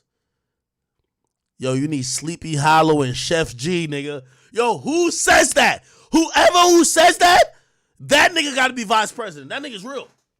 There's somebody tapped in, bro. Somebody so tapped in. Sheff G and Sleepy Hollow? Nigga, you never know. They might do another, like, they might be back in the Bronx tomorrow, and that same advisor might be like, yo, bro, you really trying to shake shit up? Yo, call K-Flock from jail. Like, dog, anything is possible. Nigga, they might have K-Flock just appear virtually. Trump tapped in. Yo, I'm waiting for Trump to go to Texas and Trump to be like, yo, bring my favorite. It would be like, yo, listen, shout out to the presidential race, but bring my favorite person who did the race. TK, come on. TK, come on up here, nigga. Get him out of jail. Get him out of cuffs. Come on up here, TK. Tell him how you did the race. Yeah, come on, tell him. Not Trump fucking with us right now. Biden can't remember his daughter's name. His son smoking crack. Trump is saluting to Sheff G. You know, Sheff G really created Bronx drill. Let's say New York drill. Sheff G is one of the creators. Him, you gotta, of course, say 22 G's. But they created the drill movement in New York. And Trump is, yo, Mayor Eric Adams in New York got Fabio and the rest of them told me, sitting down, told me stop the violence. Man, Trump ain't saying none of that. Trump like, yo, Sheff G, I like your grills. How do I get that? Come on. President Trump, oh man. One thing I want to say. Yeah. One thing I want to say. They always gonna whisper your accomplishments and shout your failures. Trump gonna shout the wins for all of us. Yo, chat. Yo, chat. This gonna sound nuts to y'all, but this is why also I think street niggas get a different type of pass. This was the best move these niggas could do. Let's keep it a beam. Sheff G and Sleepy finna run New York for the next 4 years. They about to up the murder rate by like 10 times. Niggas gonna be getting dropped. All they ops gonna be dying of pneumonia, sickle cell, lactose intolerant, all type of shit, nigga. When they get indicted, you know they got one call. You can call the president. When he getting out, Trump about to pardon all these niggas again. So they know they got 4 years to terrorize the streets again. And on the 4th year, when Trump get in, Trump gonna pardon him again. That's a fact. Yo, Trump, remember when you was campaigning, I got on stage at Central Park or wherever, and I was holding down for you. You know Trump bruh, one thing we know about Trump, he be with the most crooked niggas yo, they just found out, because I be keeping up with politics a little bit. They just found out that Trump's lawyer, I swear, Trump's lawyer admitted in court that he stole money from him. Like, that's how gangster, which is crazy. Trump, Cohen, 30,000, 30K. Yo, Trump's lawyer admitted he stole $30,000 from Trump. Trump's lawyer is a thug. Trump just fuck with thugs. Let's keep it a bean. Yo, I ain't gonna lie. Sheff G held it down. You can tell you that nigga do not want to go back to no penitentiary. I thought Sleepy was gonna fuck it up. I was wondering if he gonna fuck it up. But that nigga realized I'm gonna need that pardon, baby. Make America great again. That nigga sounds so Nigerian. Hey, let me tell you this. Real talk chat. Yo, when I met Donald Trump, yeah, I know I met Trump, right? When I met him at a UFC event. Shout out to my Rumble people, right? This is when I knew Trump, that guy. No kizzy. When I met him, I go in and I go to dap him. First of all, you know when you go to dap a white man, you go for the dap and he hits you with the handshake. Bruv, Trump hit me with the dap. Yo, he not only hit me with the dap, you know the proper dap when a nigga shakes it? Like, my nigga. I'm like, oh shit. First thing I say to him, real rap. I said, because now I'm trying to represent the hip hop community. I feel like this is a big moment. I've been thinking about this for a while. So I say to him, I said, yo, I forgot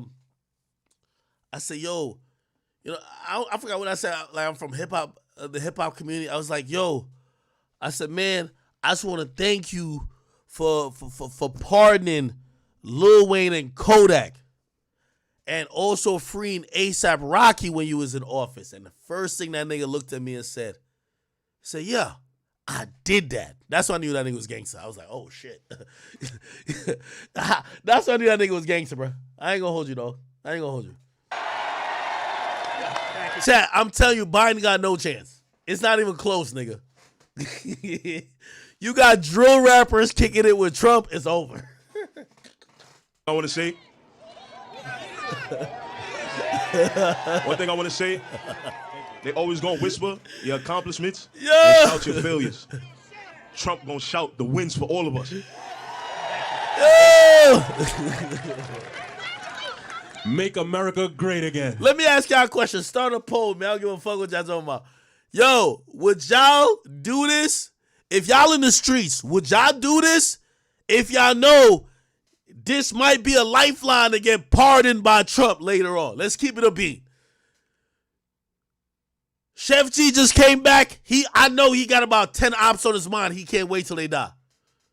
He gonna try to blow up their car, send a missile at their house. He might try to plant some cyanide in their cereal. Like, nigga, he trying to kill him by any means necessary, nigga. You feel what I'm saying? If you now back on the street and you need an insurance plan, don't you want to be at least standing right next to the...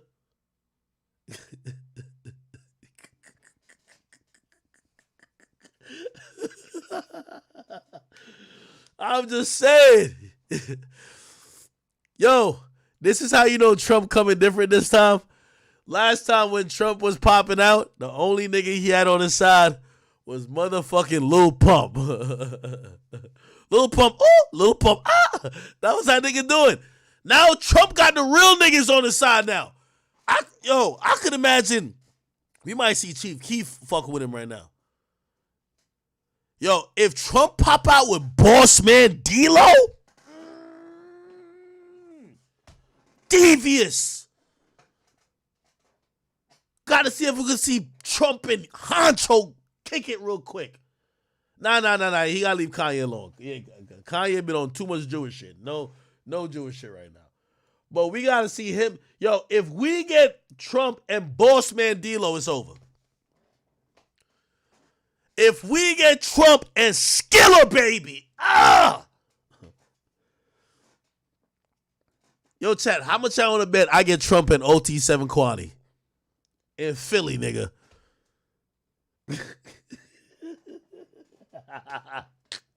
Yo, remember when he called Lil Pump Lil Pimp? Yo, Donald Trump, Lil Pimp. No way. Yo, this is crazy. And speaking of sound, music, and other things, one of the big superstars of the world, Lil Pimp.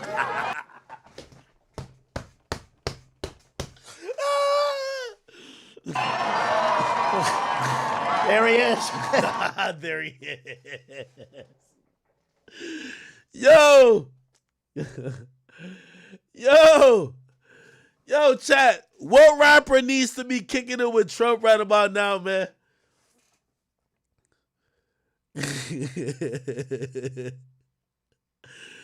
Nah. Trump and Kendrick would never work. That can't work. I ain't gonna lie. Yeah. Yo, Kendrick got to go ghost for this election cycle. I ain't gonna lie to you. Bruv, I don't know what the Democrats doing. My nigga, y'all got to fire Kamala and get like, bro, y'all got to put like Dr. Umar in there, bro, or some extra pro-black active nigga to force black people to vote for Biden, nigga. Because right now, niggas looking at Kamala like how Kendrick wanted us to look at Drake, nigga. Like, yo, bro, you not even black, bro. Like, niggas looking at Kamala Harris like she not even black no more, bro. Like, usually when somebody's black, they got like the whole culture rocking with him just to make sure we hold it down. How the hell there's a black vice president and all the black people still looking at Trump? That's some fucked up shit, bro. Her blacking ain't blacking enough right now. I ain't gonna hold you, bro. Bro, they gotta get some type of black person there. Name the best. Yo, he gotta trade out his vice president. He need a new vice president, bro. What black person could be Biden's vice president that would force all black people to vote? You can't say you can't say Barack. I don't even think Barack could be a vice president again. Could he? No, I don't think so, right? Because if the president died, it would mean he would be president, which would be a third term, which I think is illegal. Somebody said Charleston White. Hell out of here. Somebody said, Killer Mike ain't gonna let. Killer Mike and them niggas, they be talking too much, man. Like that. But, bro, they sound like your mama lecturing you, bro. They sound like we love Killer Mike and shit like that. Don't get it twisted, but like, nigga like Killer Mike make it feel like, you know when your mama lecturing you and you just tutor out? Like, yeah, that type of shit. Somebody said, who? Michelle Obama? Man, somebody said Dwayne Johnson? Nah, hell nah, nigga. Nigga, there's nothing pro-black about The Rock, nigga. You better stop it, nigga. What the fuck is pro-black about The Rock? Hell no.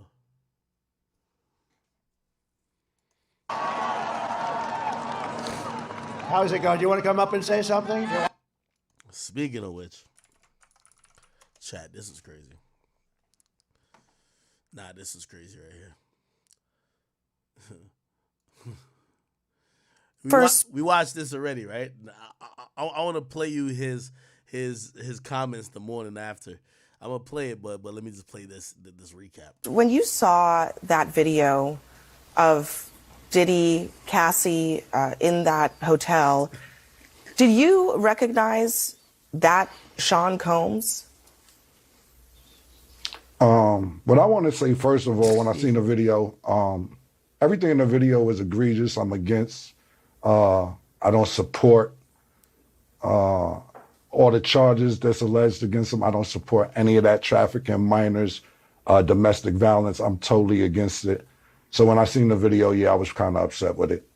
Being that I know him, he's not necessarily a friend, but yeah, I was upset when I seen it. But did you recognize everything him? I just said?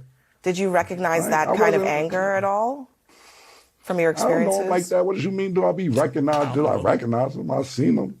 What do you mean my experiences? I seen him and I thought it was disgusting. I didn't do a zoom in to see if it was really him or nothing, but he admitted it was him. So yeah, it was him. What did you think about the apology that he gave in that other video? ain't me for this. The apology ain't for me to decide, it's for Cassie. What I think about it don't matter. He ain't do nothing to me. Cassie need to ask Cassie if she accept the apology. I told you how I feel. I said what I said. I want to play a conversation that you had on your podcast back in September with Mace. Listen. Yeah. When you had your record deal, why did you take me to Biggie Smalls and not Bad Boy? Man, it's almost gonna bring me to tears to say this. I just, being that I saw you as such a good friend, I wanted to put you with somebody I knew with. Thank you, man. I really appreciate that. A lot of people ask me that on Instagram, man. Don't have me just out here crying and shit, man. I don't want to get emotional in here, man. Instantly, I knew Biggie would do right by you. Can you tell us a little bit more about that? I mean, is there something known in the industry about how Diddy treated his artists?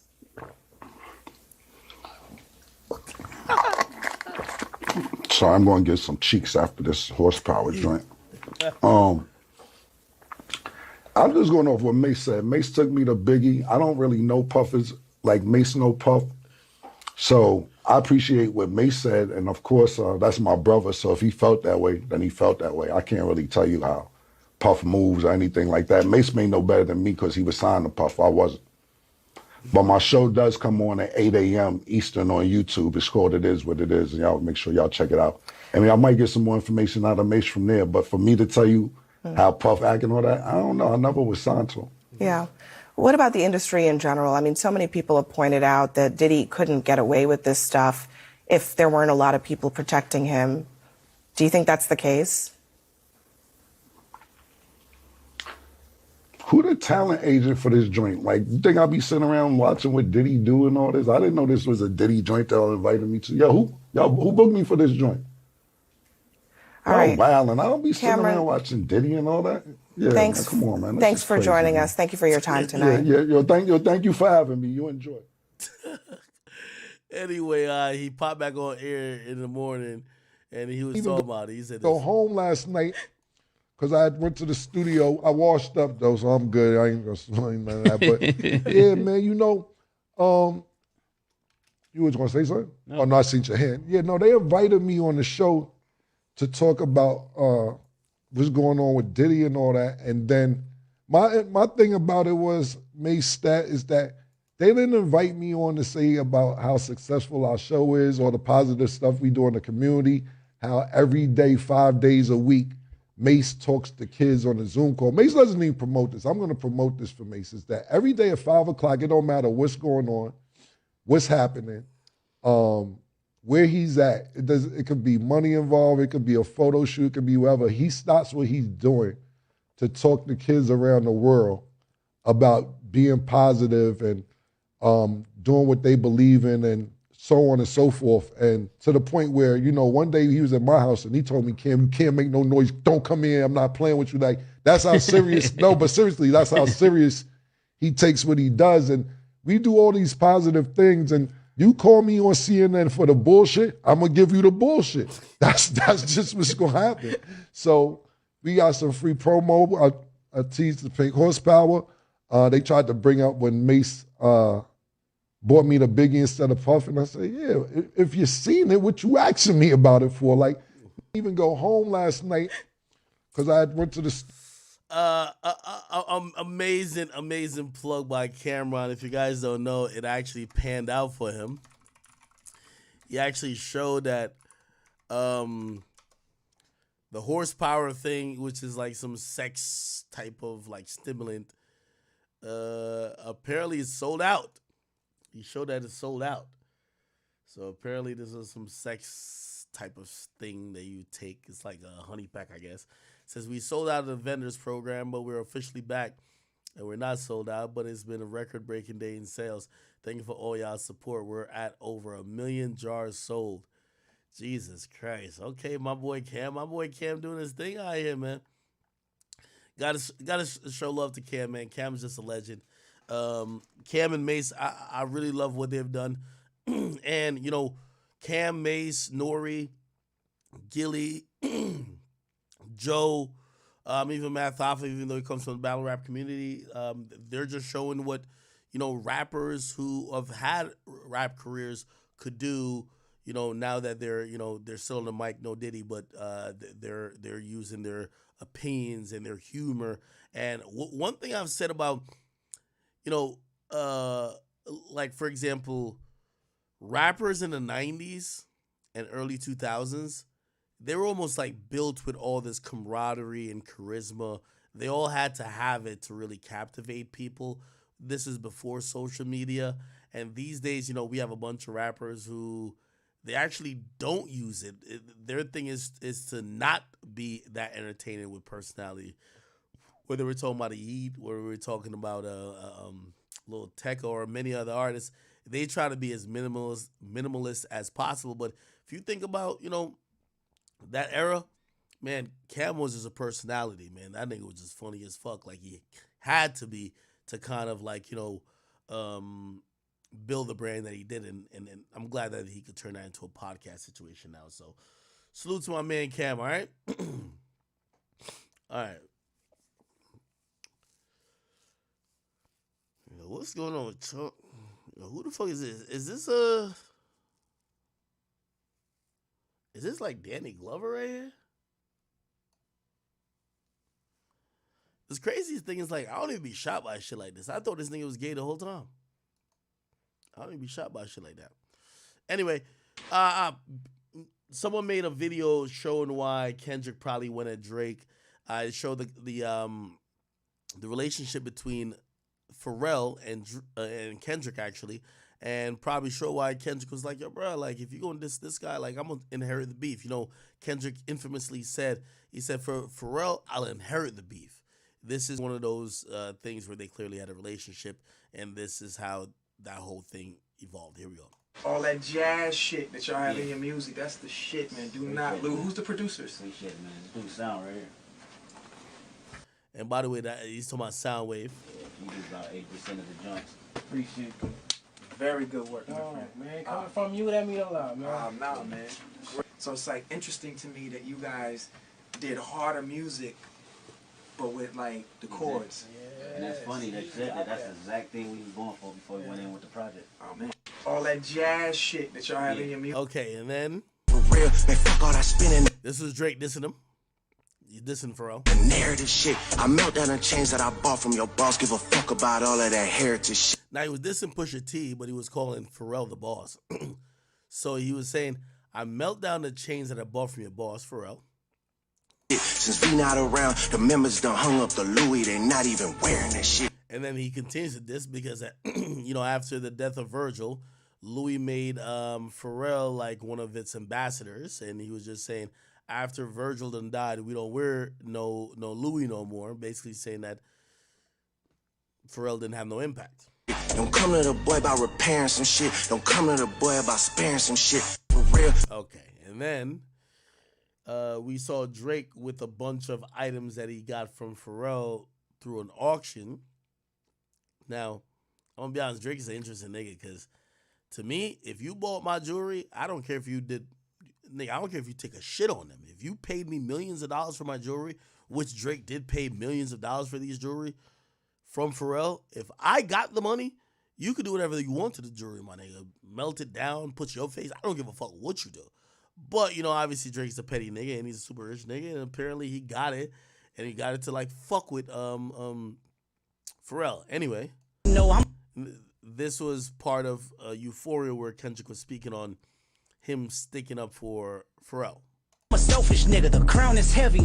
I pray they my real friends, if not, I'm YNW Melly. I don't like you popping shit at Pharrell. For him, I inherit the beef. It sound like you popping shit at Pharrell. For him, I'll inherit the goddamn beef. Yeah, fuck all that push. West Coast niggas do phase. And in the Family Matters video, Drake actually brings out the chains for Pharrell that he bought, which, by the way, on Meltdown, he said he had meltdown, but he didn't really melt it down, honestly. Right, come get this ass whooping, I'm handing them out. You want to So these are Pharrell jewelry right here. take up for Pharrell, then come get his legacy out of my house. Which, by the way, is a crazy line. He says, you want to stick up for Pharrell? Come get his legacy out of my house. Basically saying, nigga, I got all these Pharrell chains in my house. If you that mad about it, nigga, come get it out of my house, right? A cease and desist is for hoes. Can't listen to lies that come out of your mouth. Okay. Damn. If you're wondering where that battle or where that beef is at, man, who knows? Until the next diss. Some people tell me that Kendrick still got a bunch in the tuck. They might get released with a project that supposedly he was supposed to drop already, but who knows when it's gonna come out. And that's kind of how people are waiting on this like battle. Some people think that one person win or the other, but some people believe there's more to come. Just might be in a different cadence. Cool. All right. Let's see. By the way, remember the whole thing about Diddy hanging somebody off the balcony, right?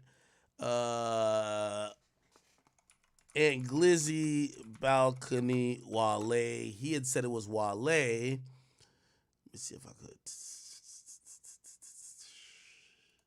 Yeah. Shy looked at me. I was not about to run in there. First of all, I'm here with Shy. I'm just not about to run in there and say Wale. And be like, Wale, Diddy come. That I would have died. Like, that's out of my control. First of all, this is my daddy. I promise you. I don't know what gangsta I do in the street. This Uncle Buck, this is off my list. This is off my list. Super stalking. Like, he be having private investigators following him. No niggas can't go around him. He very controlling. I swear to God. So that's what the vibe is. So Diddy walks in. Diddy walk in, Wale and him in the bathroom. Well, not bathroom. Wale and the girl in the booth, but they doing the music part. Me and Shy over here. I don't know it's Diddy who walked in. I just see these big security guys and a nigga in black, like it's a black sweatsuit and hat. I can't really see who it is, but I know it's another celebrity important person because this room only important people walking in this room. This ain't even no type of room you can get in unless you're an important person. But he came in with aggression. They moving. But I seen security guys with him, so I knew it wasn't nothing for us. Like, it was no threat to us or me or Shy. It was like control because they had to get in. They had to go through all this, so you know it's somebody. And then I looked, it was like, it glanced once he got a little bit past me. I'm like, damn, that's Diddy. I ain't say nothing. I looked at Shy. Shy looked at me. I was not about to run in there. First of all, I'm here with Shy. I'm just not about to run in there and say Wale. And be like, Wale, Diddy come. That I would have died. Like, that's out of my control. First of all, this is my daddy. I promise you. I don't know what gangsta I do in the street. Uncle Buck, this is off my list. This is off my radar right here. I can't do nothing with this. I'm gonna stand down. So me and Shy like, oh. So as they go in there, they go back there, but they shut the door. It's a blind. It's a studio part, the booth part. It's like a blind back there. Like, it's a pop part. They do orchestra back there. So with a booth at, it's like an orchestra, like a church show. You can open it and you can see in the studio where they record, or you can shut it. Like don't y'all ever been to a graduation in the blind show? You can shut the blinds and you can't even see back there.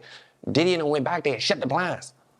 All I heard was a rock, but not punches, like shit, like moving around on tables and shit. But I'm like, oh. So me and Shy run to the blinds. We peeping through the blinds. I'm peeping through the blinds. Shy peeping through the blinds. I swear for God, it's a balcony in the studio, like an out balcony. You can see over the back. I swear to God, my grandmother, they got Wale over top of his feet. They got him off his feet, hanging off the balcony. Like, he hanging off the balcony. They dangling by his feet. I can't really hear what they saying. I'm like, Shy, man, be quiet. Shy don't know what's going on. Shy, first of all, Shy go back and help Wale. This is man. He can go back to Shy ain't must move. I swear to God. Shy like, man, what they doing? I said, man, they got him over the balcony by his feet. They're like, man, no, he don't. That ain't him. Like, so that is him. We knew it was him because we know what type of shoes Wale wore to the studio, and we seen them jump up in the air. So who put on Wale's shoes? Nobody. That was Wale's feet over there. So boom.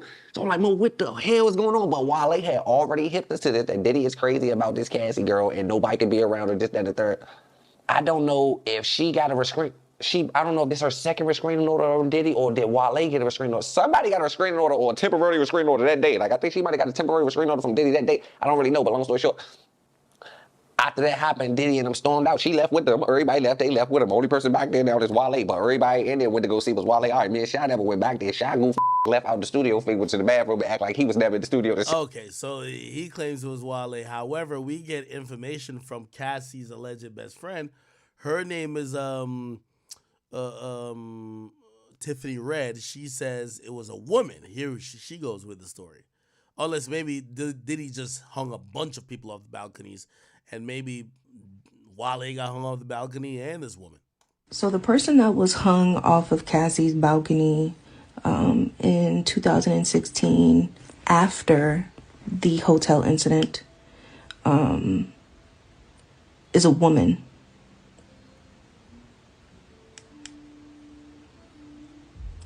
It's a woman. It said this is Cassie's old building, old condo in LA. She lived on the 17th floor up here. Oh, what the fuck? So the person that was hung off. Damn.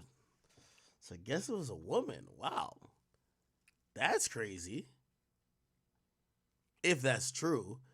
There's also flashbacks to when allegedly Diddy met Coi Leray, and apparently Busta was trying to tell that nigga like, yo, bro, she's like protected. You can't fuck her. Thank you, King. Come on now. Love you very much. Now, apparently, this is where like Diddy starts locking his eyes on her, and Busta Rhymes sees it, and he's trying to tell her like, yo, bro, she's off limits, chill, bro. Yeah, Diddy's starting to focus, and then you're gonna hear Busta try to like break it up. Thank you, King. So allegedly, when he was telling about Godfather, he was basically almost saying that, yo, she's not on. I don't know if that's true, but kind of iffy, man. A lot of this shit is kind of iffy. As domestic violence has popped off, everybody's been kind of like either looked as hypocrites or people wondering, okay, who the hell is beating the fuck out of their spouses? And one of the people even came up was actually a woman, which is Meg Thee Stallion. People is actually talking about this rant of hers where she was bragging about beating men up. Here this goes. That way, okay? Because if I beat a nigga ass, I beat a nigga ass. I don't know why they put that shit under family violence. That nigga not my family. That bitch and that baby is family. No, but no, like, if I beat a nigga ass, I beat a nigga ass. I ain't beat niggas ass no more because I know a nigga will quickly snitch on you and send you to jail. I know that. That's what I know now.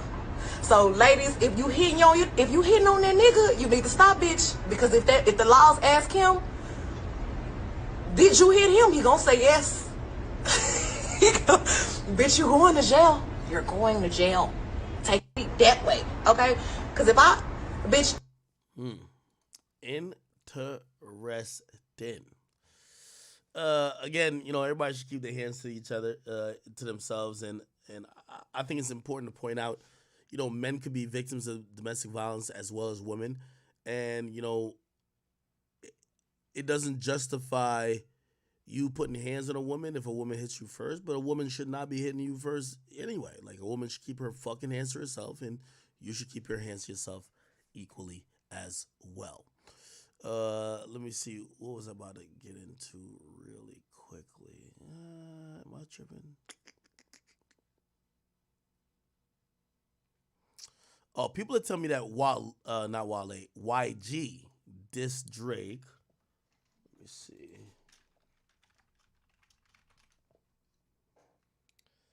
Let's see if we can play it. The alleged diss. YG Weird. Allegedly, this is a diss to Drake, or there contains a diss to Drake. Let's put it here for a second. Sorry, Chad. And apparently, this is at around 116. Let's. Oh shit! I gotta play it on YouTube. That's not working for me.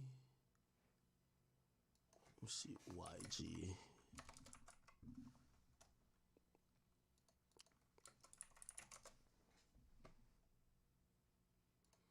Here we go. Weirdos, nigga, weirdo. Walk around talking about shit you hear. When the gang pop out, niggas in fear. When this bitch got knocked, he was in tears. Huh? What? You niggas weird. I be jobbing some shit that I can't steer. A nigga was shooting so close I can't hear. Gang going dumb like gang got a career. Huh? What? Niggas bitches. Disrespect as fuck, I'm crossing limits. No motion when y'all pop out as crickets. Coming up short in life, niggas midget. Where's this? Let me look at the lyrics. YG Weird lyrics. Okay. Ganging this bitch, going dumbs, gloving this bitch with a gun. The ops up one, we up some. I'm still outside having fun, haha. You niggas bums. Weird ass niggas in your feelings about these bitches. Weird ass niggas off that perk, he be tripping. I'm gonna tell you about yourself and your weird ass gonna listen. You be on that bullshit, Scottie Pippen. You a weirdo. Fucking on weird hoes. Nigga weirdo. We don't go near those. Nigga weirdo. Your whole life a little boat. You bitter ass niggas be sweet like Cheerios. Weird ass niggas, you lame. When it's smoke, don't ever mention my name. You gonna have me jeopardizing my fame, jeopardizing the gang, jeopardizing where you hang. Is this supposed to be at Drake?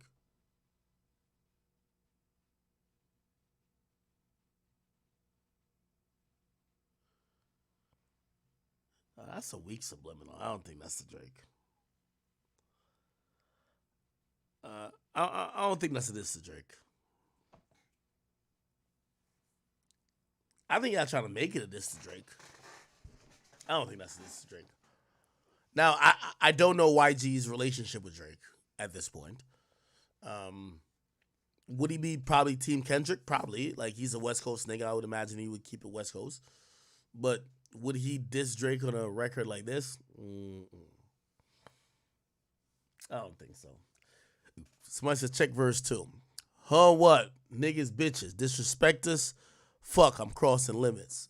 No motion when y'all pop out as crickets. Coming up short in life, you niggas midgets. I don't want to hear it, not even a snippet. You ain't Pyru, stop talking Pyru business. Fucking on your bitch, the Pyrus did it. We ain't ever gotta be cool, I'm boo with it. Niggas weird, equivalent to bitch. Niggas weird, take it as a diss. Niggas weird, they ain't on shit. Point the 40 at a nigga till it click, click, click. Niggas weird, pillow talking to hoes. You don't support the bros, you ain't living by the code. Niggas weird, acting tough, that's bold. When shit got active, that bitch nigga froze. No way that's the Drake. Somebody says, act, he says, your whole life a little boat, which is Lil Yachty. And that's the Drake.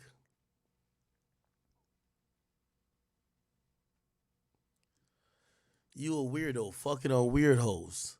We don't go near those. Your whole life a little boat. You bitter.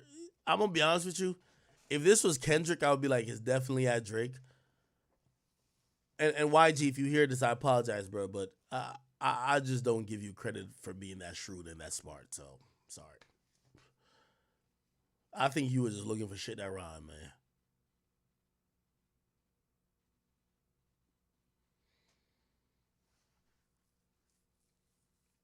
Well, let me read it again.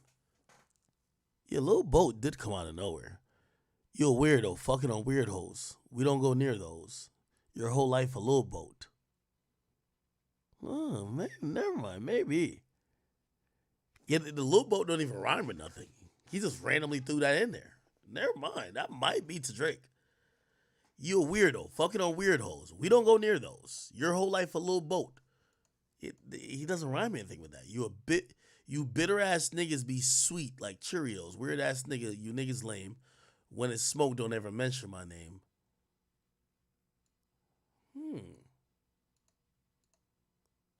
Let's see. Weird ass niggas off that perk, you be tripping. I'ma tell you about yourself and your weird ass gon' listen. You be on that bullshit, Scotty Pippen, you a weirdo. Fucking on weird hoes, nigga weirdo. We don't go near those, nigga weirdo. Your whole life in limbo. You bitter ass niggas be sweet like Cheerios. Wait. Did he say little boat? That might not be the right transcribing. Here we go. Weirdo, your whole life in limbo. You bitter. No, he says your whole life in limbo. He doesn't say little boat. Your whole life in limbo. Am I wrong? Those, nigga weirdo. Your whole life in limbo. In limbo. He doesn't say little boat. I'll slow it down. Look. Nigga weirdo. Your whole life in limbo. He doesn't say little boat. He says limbo. I'm sorry. Bro, I ain't gonna lie, man. Y'all will have niggas thinking niggas is beef. Bro, like, thank God I be listening to have my own fucking ears, man. Y'all niggas be sending niggas off on dummy missions. And on weird hoes, nigga weirdo. We'll go near those, nigga weirdo. Your whole life in limbo. That's limbo. He doesn't say lil. Limbo.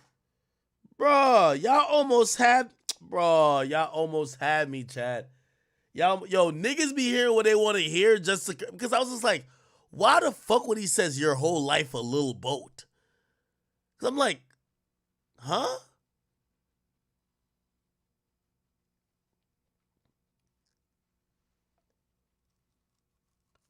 Now I see people, oh no, Drake's life in limbo. Like, bro, he's clearly not talking about Drake, bro. If y'all really think that the whole rap game revolves around people dissing Drake, you're crazy. Nigga, YG from a whole hood, nigga. Nigga, YG been shot at and he been shot, nigga. We still don't know who shot him, nigga. He ain't never said nothing. Them niggas never got arrested. We don't know if he killed them. We don't know what happened, nigga. Like, that nigga been keeping it real gangster for a long time. I don't think he's getting on a record to go rap at Drake, nigga. I think he's rapping at niggas who we don't know about, that we won't know about. He's keeping it really to where he's at with his shit. You a weirdo, fucking on weird hoes. We don't go near those. Your whole life in limbo. You bitter ass niggas be sweet like Cheerios. Weird ass niggas, you niggas is lame.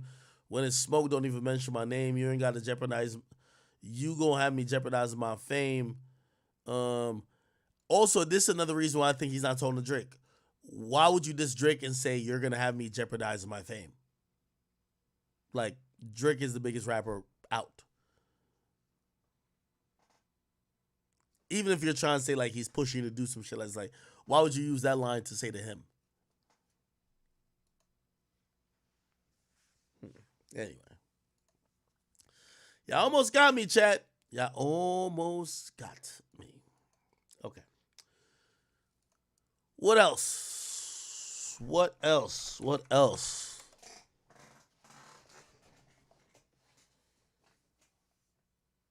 Somebody say this to you. Somebody said Drake mentioned his name and he's not gangster.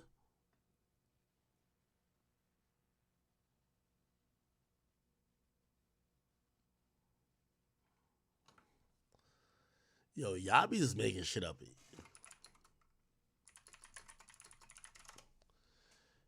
Y'all ever read the lyrics for Who Do You Love with Drake? Drake and YG.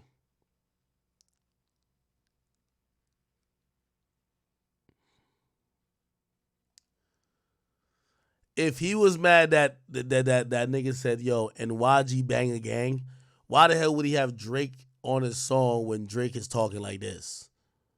This is how Drake was talking. I'm the general just making sure my soldiers straight. Had to leave my nigga, homie got an open case. But I'm big on the West like I'm big in the South. So if we gonna pay some people off, we gonna figure it out. Am my name too big? Am my gang too big? Young Money shit, me and Lil Wayne too big. I'm gonna crush that ass even if it ain't too big. Bruh, if he was gonna have a problem with Drake saying on Family Matters, YG bang a set, why would he have a problem when the nigga was on his song basically talking gang shit? Nigga, the fuck are you talking about? Like, bro, y'all gotta just stop. Y'all gotta stop. Yo, most of y'all be just Kendrick fans. Y'all just wanna see Drake like crash and burn. Bro, half of these niggas, bro, like I'm not even saying like that nigga probably wanted Kendrick to win. He's not gonna diss Drake though. Like he don't got no beef with Drake. Why would he try to beef with Drake?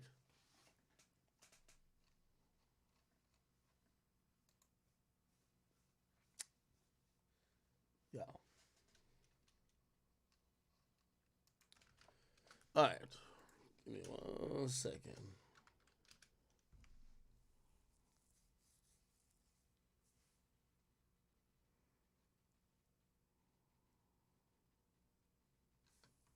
All right. This was Drake being seen for the first time since the whole beef. I'll play it.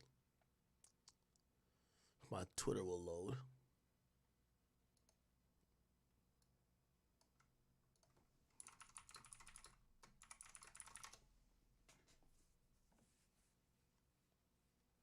Let's see. So apparently there's a WNBA expansion team, and Drake was seen someplace. I think this is Kyle Lowry. He was taking pictures, but he was definitely out. Got Canada on his shit. Okay. And apparently, if you go to Drake WNBA expansion, if you, I gotta go. Yeah. So they announced a new team. Toronto growing our fan base. Tannenbaum is already a minority owner and chairman of Maple Leafs Sports and Entertainment, chose yet to be named team. To have one. They inspire me to keep on. Yeah, I don't think they showed Drake It took a here, but Thank you for making my WNBA team too. Determined to make it Canada's team, he says home will be the Coca-Cola Coliseum, but games will be played in Vancouver and Montreal, part of his mission to inspire girls across the country. But these young women never saw someone like. yeah. So I mean, Drake has popped up real quick, but he hasn't really done much. But obviously, this feature he did with Sexy Red includes the BBL Drizzy little almost remix. So we'll see what people think about that. All right.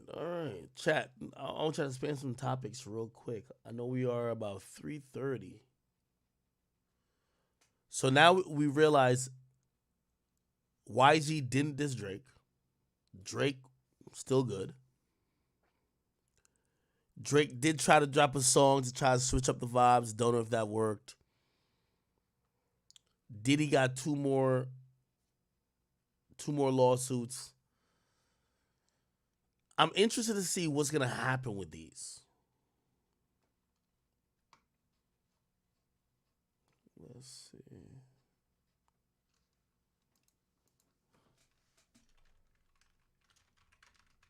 Where's the BBL Drizzy remix? It's on the Sexy Red project. So they did a song on the Sexy Red project. Go check that out.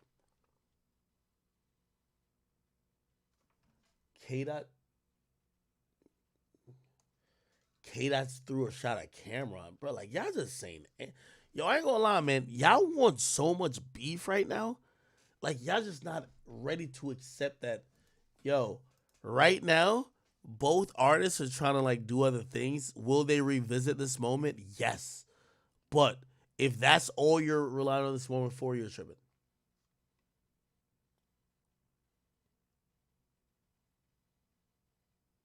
YG might diss Chris Brown. Stop it, bro.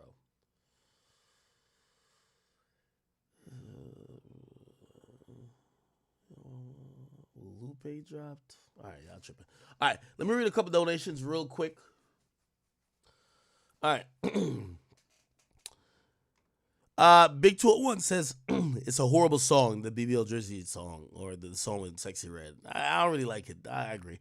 He said, but Drake did go in. And okay, I agree with that too.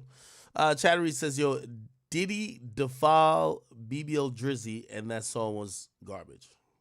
Okay, Diddy defile, or you mean, never mind. King Valley says, yo, Aubrey doubles down on being a bad bitch, and my favorite Crody, Big Ack, is acting typical.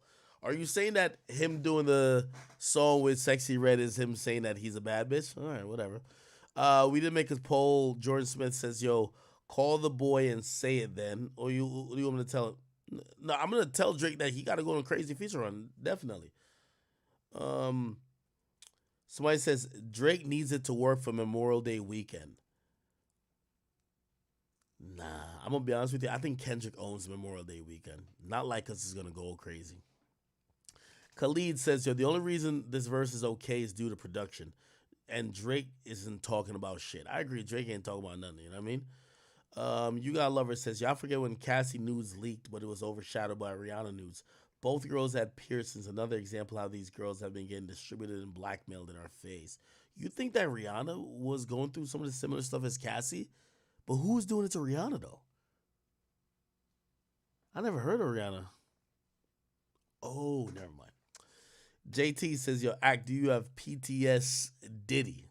Pause. And Zay Smoke says he's talking about Chris Brown. Nah, I don't think he's talking about Chris Brown. I really don't. I really don't think that YG's a nigga who really get on a track to diss niggas like that. And if he did, he wouldn't try to be as clever, trying to hide it as much. It would just be more overt, honestly. All right. Somebody said Genius got to get corrected. It will get corrected by the morning. Anyway, chat, I'm getting the fuck off of here, man. It is 3:30. I only came on here to just give y'all a few hours. I've been rocking with y'all. I'm glad you guys popped in with me. I'm going to go listen to the music that did come out that I couldn't listen to on stream. I will be back on tomorrow. Tomorrow is going to be a afternoon stream. So you'll catch me in the afternoon all the way to probably midnight or something like that. And I'm just happy that you guys tuned in to, at least get caught up on some of the bullshit. And by the way, here's the thing too. For everybody who cares about or, bruh, I don't want to keep doing these domestic violence streams. I don't want to keep doing these streams just solely about Diddy's allegations. They've almost gotten old to me. It's just like another girl. They're saying what now? Diddy did. It's like, bruh. Like, I actually miss when the music was bringing the more excitement and even drama too. So we'll see. Chat. I'm getting off. I'll be back on. Somebody said go eat cold DoorDash. I ain't got no DoorDash today, man. I didn't eat oxtail today though. That was good. Chat. I'll be back on tomorrow in the afternoon. I do love y'all. I will see y'all tomorrow. Please go get some sleep. And yeah, it's your boy Academics. I'm out of here, man.